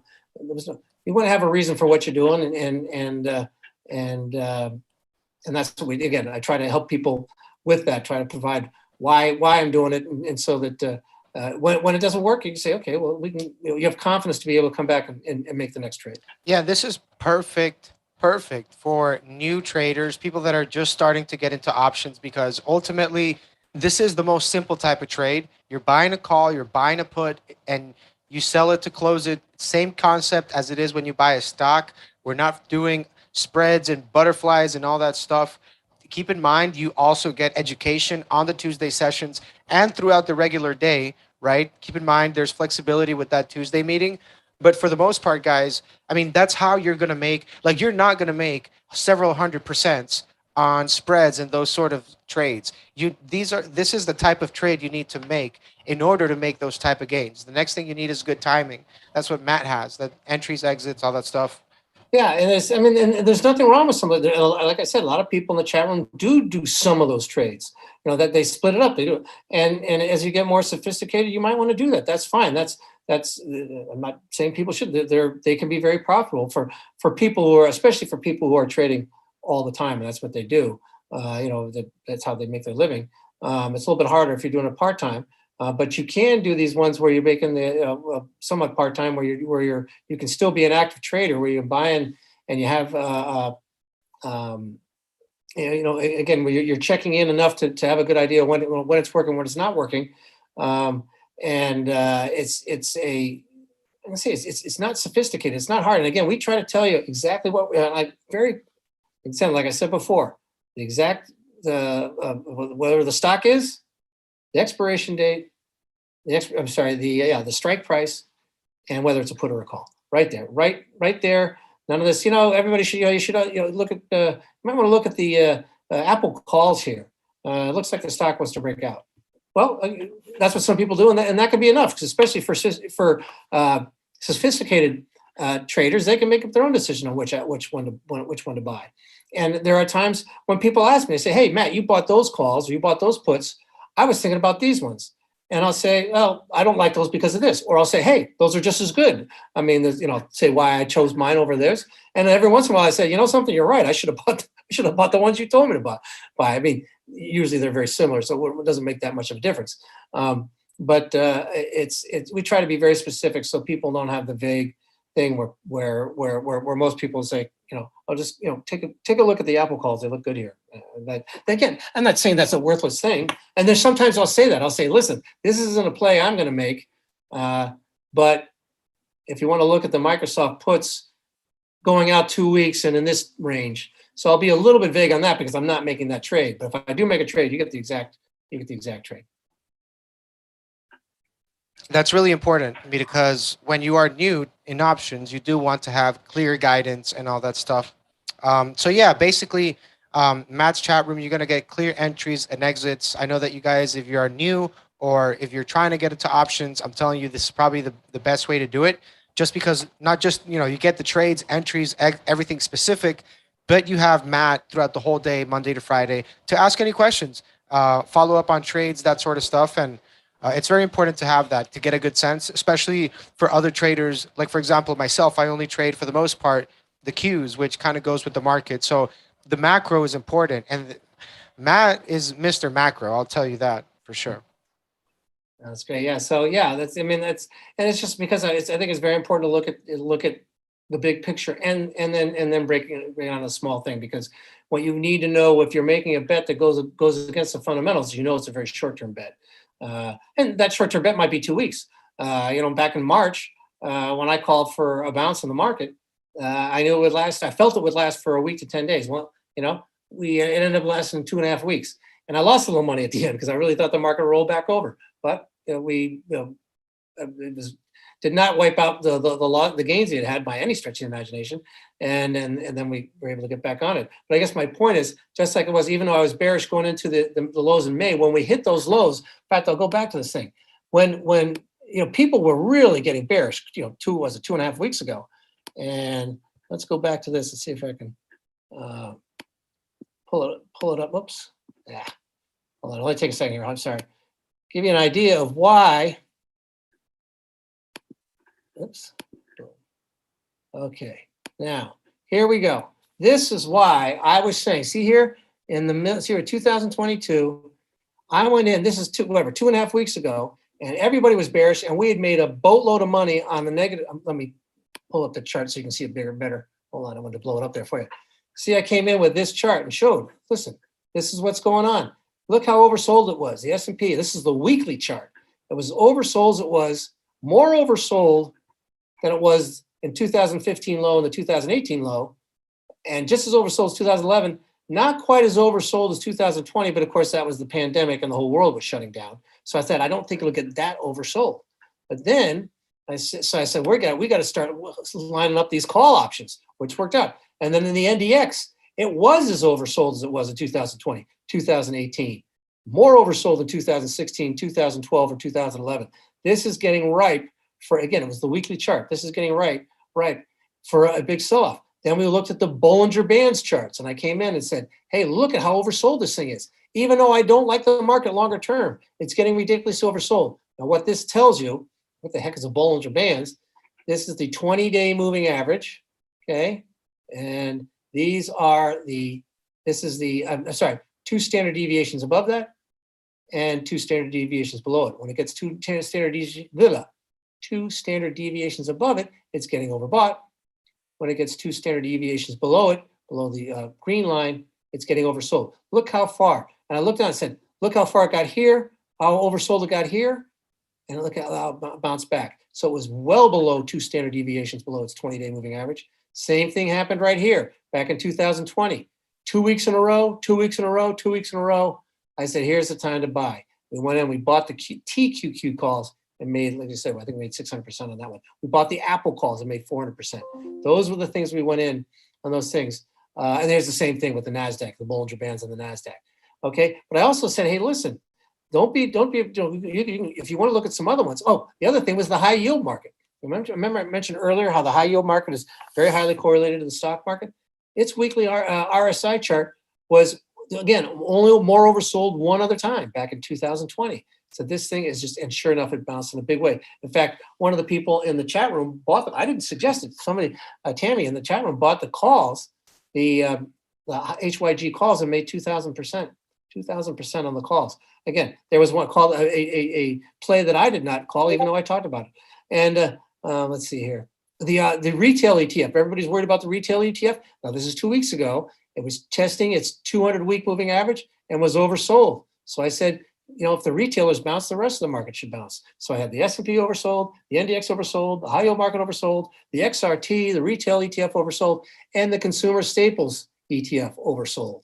All these things, it was just below its 200-week moving average.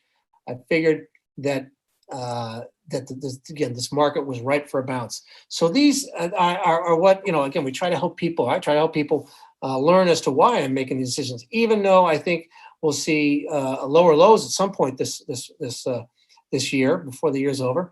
I really thought the market would bounce, and we nailed it. I mean, we just nailed it. Made some real good money in these the QQQ, Apple, and some other advanced micro devices, HYG, some other ETFs. I'm sorry, yeah, ETFs and individual stocks in the buy side. So we want to be able to make these in both directions. That's what we were able to do in that situation. And I think, again, because of the issues that I was talking about with inflation going to stay with us for a long time, I think this is something that this volatility is going to be with us for quite a while, and we're going to be able to profit from it as we have so far for the last 5.5 months. And before that, we were making some nice money. We bought the fourth quarter of last year, NVIDIA. We're buying both puts and calls, making so individual side. It's been a good run. We haven't even been doing this for a full year, but we were making it when the market was going up in the second half of last year. We've really been making it on the way down this year, and I think there's going to be a lot more volatility to take advantage of, not just for this year, but over the last several. For the next year or two. Right, and look, a lot of students have been there for a little bit of time there. I know you've seen some progress with folks. When it comes to helping retail traders, when the market, let's say 2020, Matt, I guess everything was going up. So I guess everybody was making money at that time. But then 2021 came in. It wiped out a lot of retail traders, unfortunately, that try to wing it, right? You know, and I was one of them. I've tried it.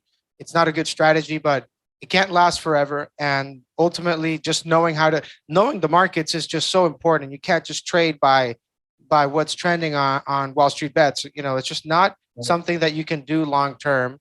And I guess this has helped a lot of traders kind of think twice, because the numbers that you're making are way higher than what these people would be doing trading meme stocks. And at the same time, it's a more consistent approach. Right, strategy. exactly. And you can do it in stocks like Apple Computer. I mean, you don't have to have some wild, I mean, it's like, well, geez, meme stock, AMC, are they going to go out of business, or are they going to do what? I was like, well, geez, I'll buy it. It goes up a gazillion percent. But I mean, if Apple goes up a gazillion percent, you don't have to worry about them going out of business. Okay. And the point is, you do it in the options market. And again, because they have weekly options, that you can make that kind of returns. Before, you couldn't do that. Again, if you happen to be lucky and say, hey, I think we're going to see a big move in Apple, and their quarterly options only had a week to go for expiration, well, then you can make that time. But as soon as that thing expired, the next option didn't expire for 3 more months. So suddenly you had to go, well, I still think it can go higher, but I got to pay 3 months of time value to make that play. It just became very, very expensive. Now, people still made money at it, so made a lot of money at it. But we really had to use it. Really was the balance where the institutions were the ones who really made the big money in that area, and now we all can. And it's a great. It's too bad not enough people do it, but they were all just, again, because they saw the meme stocks. They go, oh, geez, I made hundreds of percent in some memes, some obscure meme stock, and we're making hundreds of percent trading index options and big cap stock names that we don't have to worry about. We're going to wake up one morning and they've closed their doors. And here's why this is so important right now, Matt. I mean, you know this better than anyone. Things are getting tight in the economy. Layoffs are coming. It's going to be tough out there for some people. And, folks are trying to find ways to make additional income, additional revenue for themselves, their families, or kids, whoever it is. And it's just unfortunate that they got into the whole GameStop thing, because many of them lost a lot of money. But then I guess at the same time, I hope that some of them are listening here, and you can kind of realize that you can make good money in the markets. You don't have to be trading the meme stocks. More importantly, look at it as income, because the people in the chat room, they're very serious, and we're pretty serious about making money in these markets. So it's a Monday to Friday thing, really. Right. And I'll just to tell you what you're talking about, what's going on here now. I mean, I want to show you something here. Okay, Jamie Dimon is probably the most important CEO in the world right now, or it has been for years, and along with a couple of people. He last week came out and said he's worried about. I don't know if you've heard about it. He came out and said, "Batten down the hatches. We have a hurricane coming." Now, he didn't say. He said it could be a mild hurricane, or it could be one like Hurricane Andrew. In other words, a really severe one. And you say, well, is that really? I mean, gosh, can he be right? Could he be wrong? Is he too? One person was saying in Barron's this weekend, saying, well, his stock went down a lot, so he's probably mad that his personal wealth has gone down. I'm like, he's not going to worry about where he didn't make 51 million this year. They turned that down, but he didn't have to worry. He'll never gonna have to worry about where his next meal is coming from. Okay, that doesn't matter to him. What I want to show you here is what happened in 2016. Okay, I'm gonna do here. And actually, I'm gonna do let's do the stock, and then we'll do the market. This is what happened when we had a 15% correction. It started in late 2015 and went into 2016. Okay, now let me put it up here. 2015, and then we'll go 2018. So I'm starting now. Starting in 2015, you can see at the bottom, 2015, 2016. Let's get rid of some of these lines on here. So I'm just going to give you a very basic, just a price chart. Okay, so this may not look like much, but it's a 15% decline in JP Morgan. And guess what he did? When the S&P was down 15%, and he came in and said, and it was announced that he put $26 million of his own money. It's not a company buyback. $26 million of his own money into the stock. He bought personally. Okay. See this little thing down here, this low way down here? That's the day he did it, okay? So here you are, and the stock never looked back for 2 years, okay? Boom. Now, I don't have to be a math major to know that if he put in $26 million and 2 years later it was up 120, he more than doubles his money, right? This was something. So what did he do? He came in and said, he told the world, I have the confidence after a 15% drop in the stock market and a drop, I have the confidence to put in $26 million of my own money. At the time, he was not a billionaire. $26 million. Again, he wasn't going to, if it went to zero, he wasn't going to starve, but that was a big bet. And that really took. So what, now we have a same situation today where JP Morgan's down and the stock market's down the same 15%. Now, I readily admit there's a lot of things different going on. But here we are here. Well, he did it here after a little bit of a bounce. What's he doing with the market down 15%? Right? He's saying batten down. He's not saying I'm buying the stock. I'm not buying $50 million of my own account, of my own money. I'm saying batten down the hatches. Okay? You really going to fight Jamie Dimon? I mean, I'm not saying it's going to happen tomorrow. Well, last time it happened on the exact day, that was the low. And I'm saying, not saying that last week was the high for this bounce, the exact high for this bounce, like it was in 2015 and 2016. But when you get a guy who's making a completely different decision, he's telling you something completely different than he was in 2016, and a guy who gets to see the whole world, the economy. He talks to people. His business is involved in everything. He talks to CEOs of all these different businesses. He sees what's really going on in the world, okay? And he's saying batten down the hatches. And the last time he said, again, if this is the S&P 500, whoops, let's go to 2018. Yeah, look what the S&P 500 did right here. That was the low, February 11th. And it went straight up for 2 years into early 2018. Okay, what a run! What a nice run that he got on the exact day. He came in and said, "I've got confidence in the economy. I've got confidence in my own company. I'm going to buy my stock." And there's nothing more telling than that. He's not buying his own stock now. He's telling you to batten down the hatches. And then we had the head of BlackRock saying the same thing. The head of Sycamore, who came out and is telling all their venture capital firm, telling their companies to cut back and cut to the bone because we're in for a tough time. We have the president of Goldman Sachs around warnings. The CEO of Citigroup is saying that she says that it's almost impossible to avoid a recession. I mean, and people say, there was one person again, and Barron's saying, with all these people being negative, that must be a contrary indicator. That means that the market, these are insiders. These people are in the know. You do not bet against, when insiders do something in a big way, it's not a contrarian indicator. It's a coincident indicator. It's something that tells you it's what you should do. You don't do the opposite. You do what they do. It's like insider selling, right? When insiders buy, right?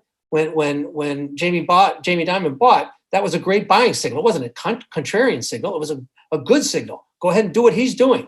Now he's saying batten down the hatches. He's telling, okay, guess what happened this fall? Talking about insiders, and people have heard me. People have been on this before. Okay, Mr. Nadella, CEO of Microsoft. Okay, and I came out as soon as it happened. The day again, we heard about the next day. He sold half of his Microsoft holdings right here, the week of Thanksgiving. And they sold another chunk, a total of 2/3 in between the two sales, right here when it got back to that level. 2/3, $374 million. And I said, this is incredibly negative for Microsoft. And it only had to do with the stock. The company's great, he's great, their prospects are great, but the stock is just too oversold. He's seeing it, I don't know why he sold it. I don't know what was going through his mind. My guess was that he sees what the Fed is doing, and I was screaming at the top of my lungs saying, hey, the Fed's telling you that the markets are going down. He sees that how tough it would be without the Fed's liquidity. He knew that his stock got pushed way higher than it should have. People do not make those kind of sales. Insiders don't make those kind of sales unless they think the stock is going to go down and stay down. for a couple of years. It doesn't mean that the stock's going to go down for 2 years, but that it's going to have a tough time getting back to those old highs within the next year and a half, 2 years, or even 3. Okay, it's what they do. And again, you've heard me say this in the past. Those who've heard me speak before, it's what, it's like what all the partners did at Goldman Sachs. They took their company public, sold the stock to the public in 1999 because they saw the stock market bubble in the tech bubble, and of course the market crashed the next year. Sam Zell sold his real estate company right at the top in 2006 or whatever it was, of the real estate commercial. It was the whole real estate thing. He had big commercial real estate guy, but he also owned apartments and stuff. Anyway, call it right at the top. Glencore, the big commodities firm, they've been a private company for years. They're partners for over 20 years, 25 years. Partners decided to sell to the, actually 30 years, decided to sell to the public with an IPO.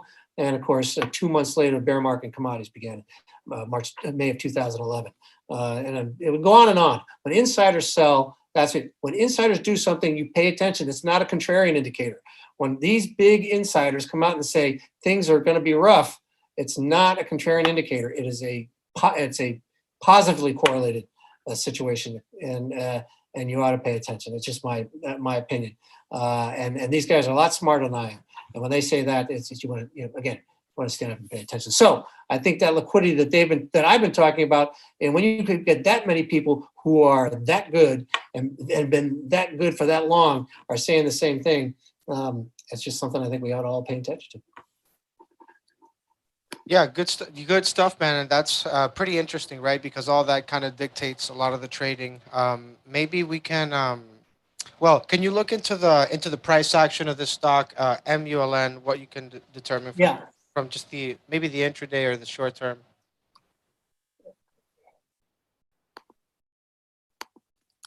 Again, the thing with this one I really want to do is see it break above that 50-day moving average. Okay. Now there's a one of the things I just wonder. I mean, one of the things, again, as an aside, I wonder if this, if this stuff with Tesla. I mean, Elon Musk. I mean, you can't bet against him. He's so smart, but the stock's been done nothing but crap. It's done very poorly ever since this whole Twitter thing came up, except for the one time a week ago when he kept his mouth shut for 5 or 6 days and the stock bounced. Then he's back in there and the stock's getting hit again. So they're getting more competition, and this is one of the companies that's going to give them competition.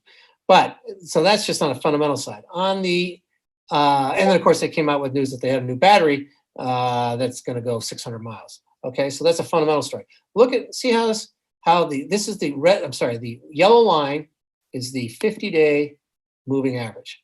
Now, one of the rules in technical analysis, very simple rule, is that whenever you have support, whenever you break below a support level, it becomes new resistance, and vice versa. Also, whenever you break a new resistance level, it becomes support if and when it rolls back over. Well, look at this. See how it broke above the 50-day moving average, came back and tested it, bounced back, came down, came close, bounced back, came down. Wasn't going to do it. When it finally broke it got hit hard. Okay.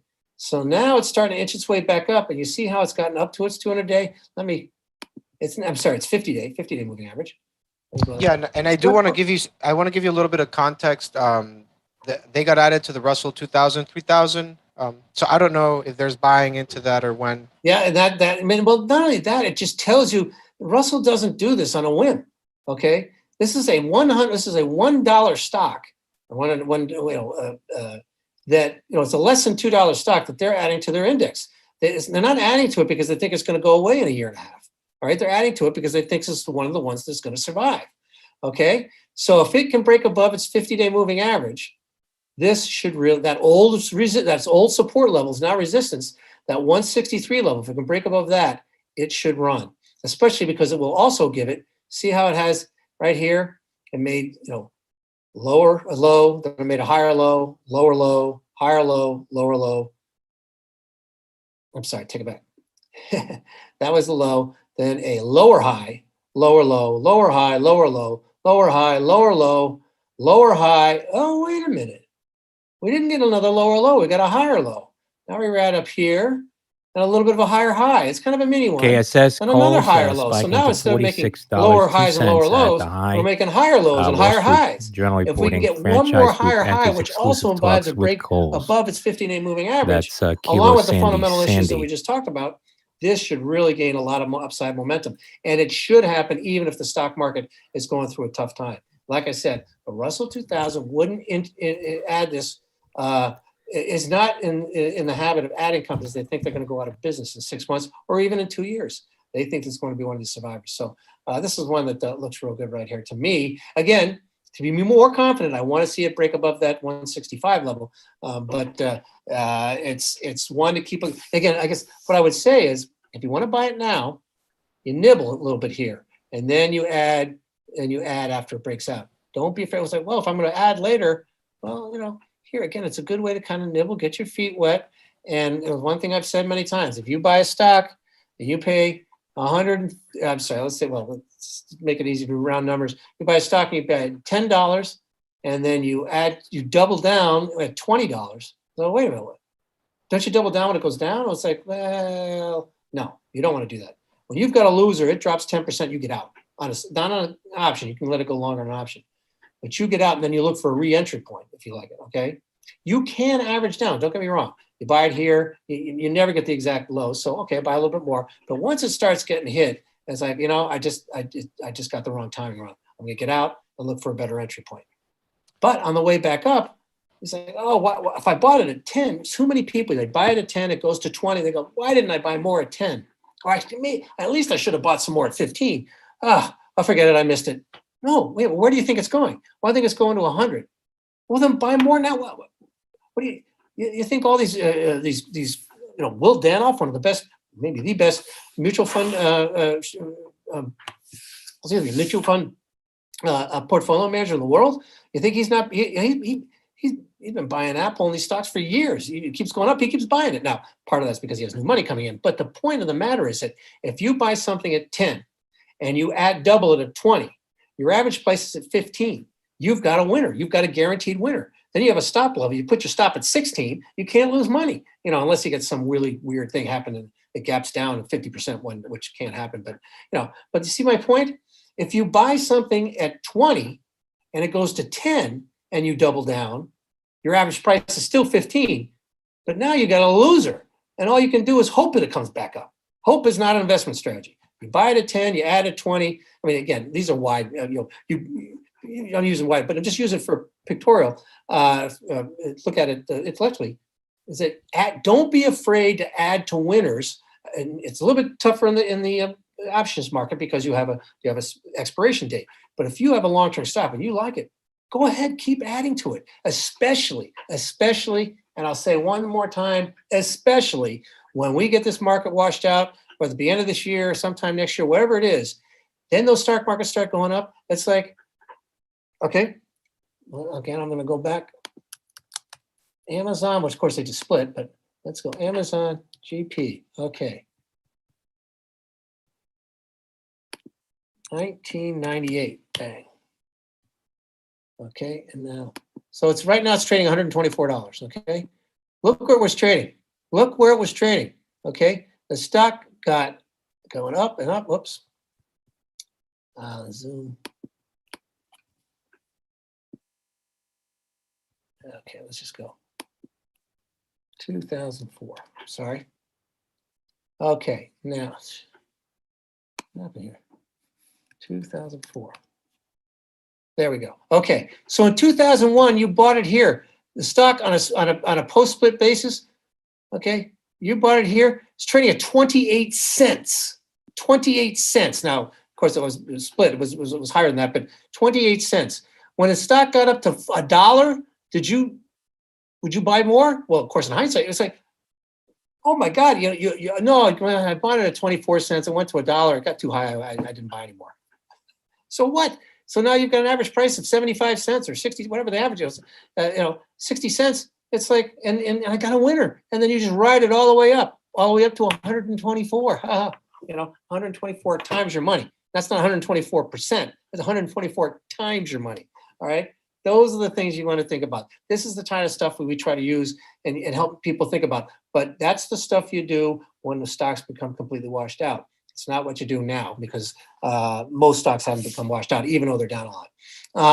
Anyway, I kind of rambling on there, but Rodrigo, if we want to do, we should probably wrap some things up. But I would, if there's a few tickers that people want to talk about, I'd be happy to talk about a few before we kind of wind things down. But I do, we're almost 7 o'clock here, so I've been going on for 2 hours. I'm sure you're getting a little tired of my voice, but when we just to kind of wrap things, well, let's see, is Rodrigo there? Yeah, Okay. yeah. Let me know when you're ready. There's some tickers. Yeah, we can do maybe a couple of stock tickers, and I showed while people are throwing some in there into the room that Rodrigo can give to me. While you guys are doing that, we'll look at the stock the chart on Tesla. Yeah, that's the first one actually. So okay, perfect. We'll do that, and it's kind of funny because I'm just worried about what this guy is doing with this whole. I mean, I'm starting to worry about this Twitter thing. I know he's again, this is technically not a death cross, because you have to, which most people don't realize. Technically, you're supposed to have both the 50-day and the 200-day moving average both declining. The 200-day moving average is rising. But you see how it's rolled over. It's funny, when it broke 700, I said this thing's going straight to 800 quickly. So I was dead right on that.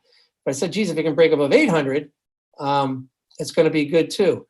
I'm just worried that he's not in over his head. He's just getting himself into a pickle. Now, having said that, look at this, what we've got building up right now. It's at a key level here, just around 700. If it breaks down below 700, I'm going to get concerned. Obviously, if it makes a lower low back here, it's really going to be a problem. But let's blow it up a little bit. I'm going to get rid of the moving averages. And I'm going to blow it up a little bit so you can see on a very short-term basis. See here? Okay. Now, we talked about head and shoulders patterns. What we have here that it's developing is an inverse head and shoulders pattern. Okay? Right here. So here's the left shoulder. Here's the head. And we're making a right shoulder.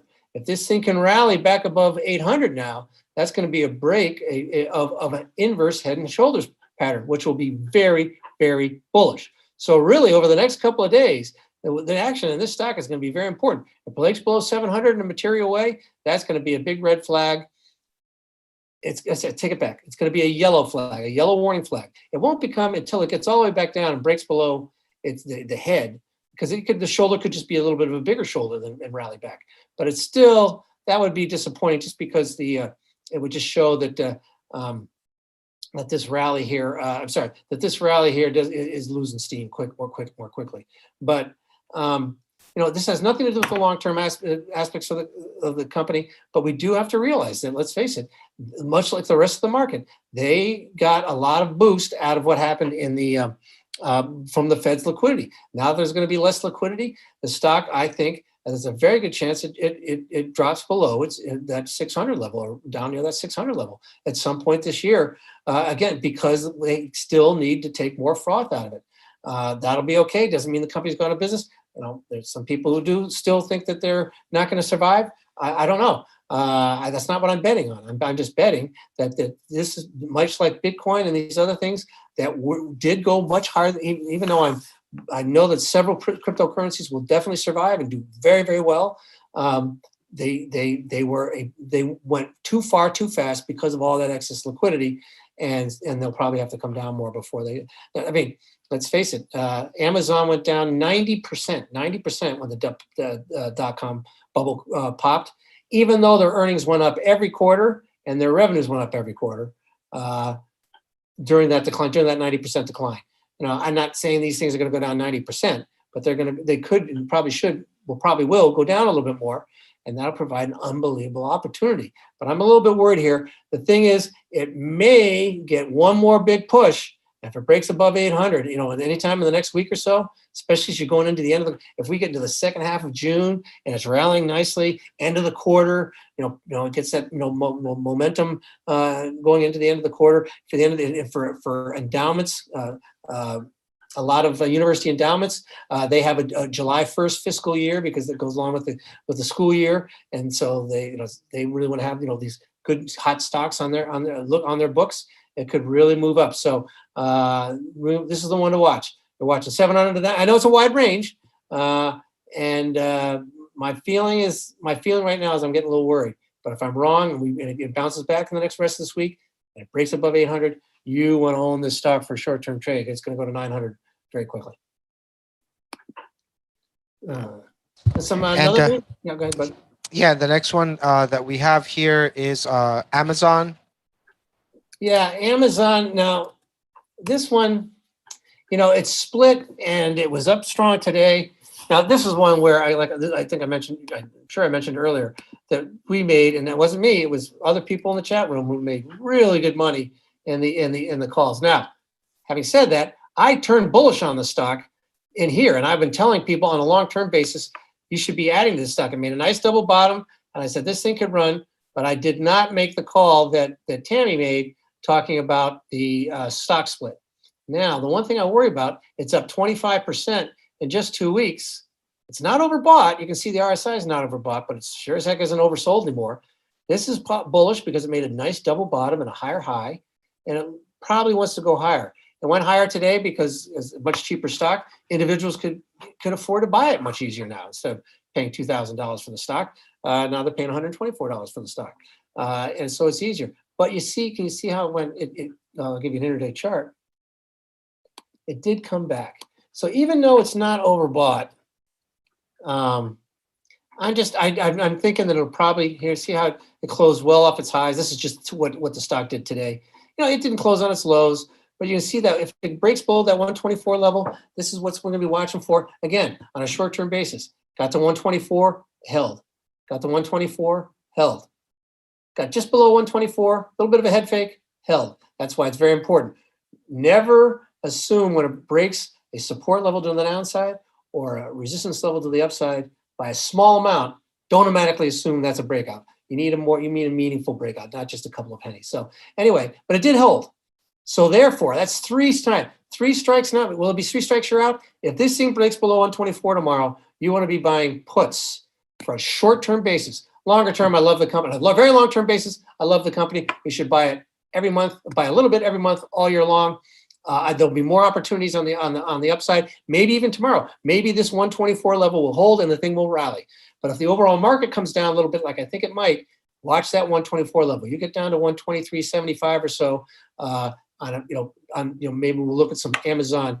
123 puts that expire this Friday. We'll look at those. But see how it's such a clear level that people came in to buy.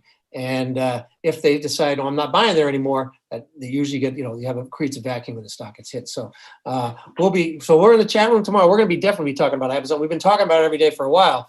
We're going to be talking about it a little bit differently now because of it won't be as much the stock split and the options play around that. It's going to be more on a technical basis. Yeah, definitely. And then we have PayPal. Oh, infamous PayPal. Is this ever going to come back? PPL.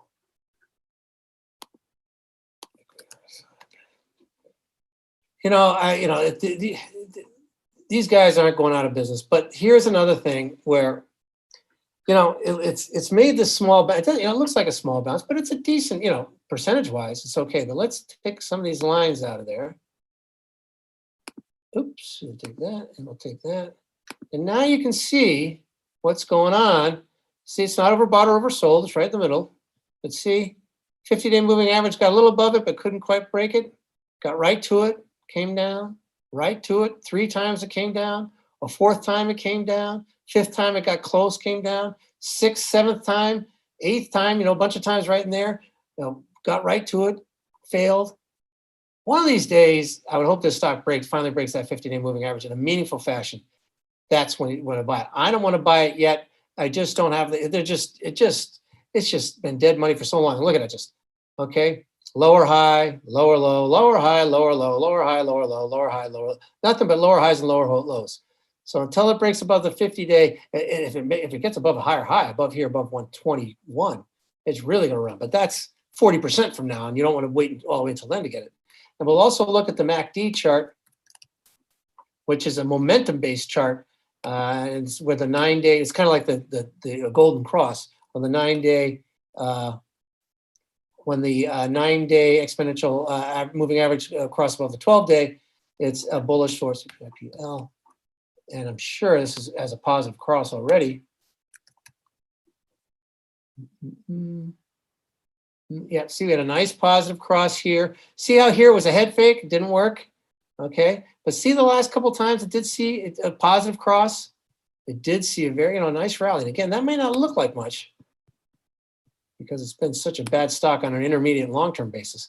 But look at that. That's a 32% rally. Okay, and so this one, we've already gotten the cross. Let's see, and it's already rallied. Boom.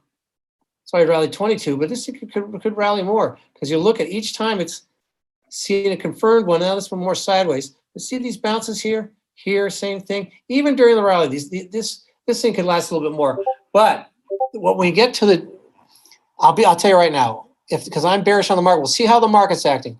It gets to its 50-day moving average, I will probably be looking to buy puts in it because I don't think it's going to break above it, okay? Because it's already had a decent sized rally. However, if it does, I'll be quick to reverse that trade. I'll dump those puts and buy calls because if it finally breaks out, it's going to run in a big way. It's going to catch a lot of momentum money and really run. But that 50-day moving average is the one we want to keep a close eye on. Right now, my bet is that it probably fails to break above it. But I'll want to stay very, very, very, very nimble if and when that takes place. Right. Good stuff there. And just married, last one here from the chat room asking for Facebook. And we'll wrap it up here. Meta, Facebook. Now, here's one that I like on a long-term basis. What's her name? Sheryl Sandberg leaving. That's not great, but we also knew she was going to leave. We also have known for a long time that she's going to be leaving, was going to be leaving soon, for whatever reason. I mean, whether she's going into politics or whatever. I don't know. The more I read, the more you say she has a mixed record. Yes, there's certainly some issues she can be criticized for, but I can't imagine what that company would be without her. But anyway, I'm sorry. Let's look at the fundamental outlook because we want to look at all aspects of it. Here's the fundamental outlook. Stock is trading at 14 times stated earnings and 16 times forward earnings. Okay, Apple's trading at 24 times earnings. So this stock has already become cheap. Okay, Apple hasn't. All right, so this is one of the names I said people should be buying along with Apple, along with Amazon and Google. You should be buying a little bit of this stock every month. This is the dollar cost averaging. Remember I said if something goes down 10%, you should get out of it. This is one where we can waive that rule. Buy a little bit each month between now and the end of the year, the next 6 months, and you're going to have a nice little nest egg in this name. And same with those other two. And it's going to be a great. It's going to be a great one for you and great long-term play because it's already been washed out. All that leverage has already been washed out of these names. Other names it has not been washed out yet. And even though it's come down, there's still a lot of leverage in them. So let's go back to the chart again. I'm sorry.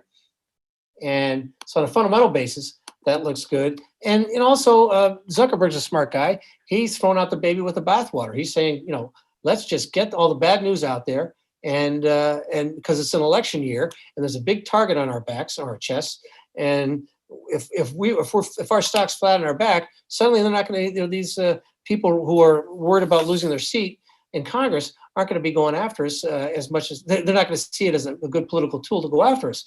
If the stock was at an all-time high, they'd be coming after us left and right. So again, I'm not saying they purposely knocked the stock down this much for that reason. They just took advantage of the situation and said, hey, we've got to redo things. Let's just do it. Let's throw the kitchen sink out of it. We're going to change everything. But again, look at this stock. As the rest of the stock market's made lower lows, it made a very mild lower low, but it's balancing. It's building a very, very nice base. So again, I like this stock. Let me just look at it on a, hold on. That's, let's see, we just look at the closing levels, closing prices. See how it's been moving sideways. If it breaks below this April low, that's going to be a problem. But if it can get above this level here, boom, give it a key higher high above 223, And even if it gets above here, that's going to be a decent one. That's only just 202 or 203. That's going to give me more impetus to, you might even, if it gets above that level, your monthly purchases should pick up a little bit. And then you buy even more here, and you break above this thing. Then you're not only buying more stock, but you're buying the options in a big way. And you might even be buying the options here. But this stock is building a nice base. It's already been washed out, and Zuckerberg is setting up his company. He's taking the pain now, much like Amazon did many times in its career, in its 25, 30 years of existence, or 30, 35 years of existence, where they just said, we're going to plow our earnings. I'm sorry, we're not going to make any money. We're going to plow all our profits into research and development, and that of course worked for them really well. That's kind of what he's doing this time. He's like, we don't care about the long-term price of stock. I'm already a billionaire a gazillion times over. That'll take care of itself. What I want is to reshape the company and get it back to where it can be a big grower. So it's a nice long-term play for me. They actually have bigger headwinds than Amazon, especially Google. Google's just unbelievable. Great prospects there. But this one should be a good one as well. Okay, all right. Well, I mean, I'm going to stay here for a couple of minutes. Just going to show you guys the live trading room here with Matt. Any quick closing remarks here on your end, Matt, after this amazing session with the folks? No, just again, I strongly believe it's going to be a tough time. I've been saying it for quite a few months. I just think that, and I think it's going to continue that way for the reasons I talked about. But if we can take advantage of it, we can embrace it. For those who are afraid of it are going to get hurt. And and not only that, they're not going to have the confidence when the bottom comes in. They're still, they're going to be thinking, oh my God, it's going to go a lot lower from here. So this is what we want to not only weather the storm, we want to profit from the storm. It'll give us plenty of money to take advantage of it when the baby does get thrown out with the bathwater. And then, like I said, and you'll hopefully be able to learn a lot more about the markets than I think most people understand who are individual traders, because they're just not in it day to day. And I love teaching, and I love talking about what I think is going on in the markets. And it's I hope you take it. You'll take a look at it. It's again, money back guarantee, and like I said, I do not make any money. I do not churn accounts. That you trade a lot or you trade a little. That I don't make any more or any less money. It's just I'm here trying to help people and get all my trades, and good luck to everybody. I think it's going to be a fascinating time in the next year or even more, and I hope you come along for the ride. I think we're going to be able to continue to have a lot of success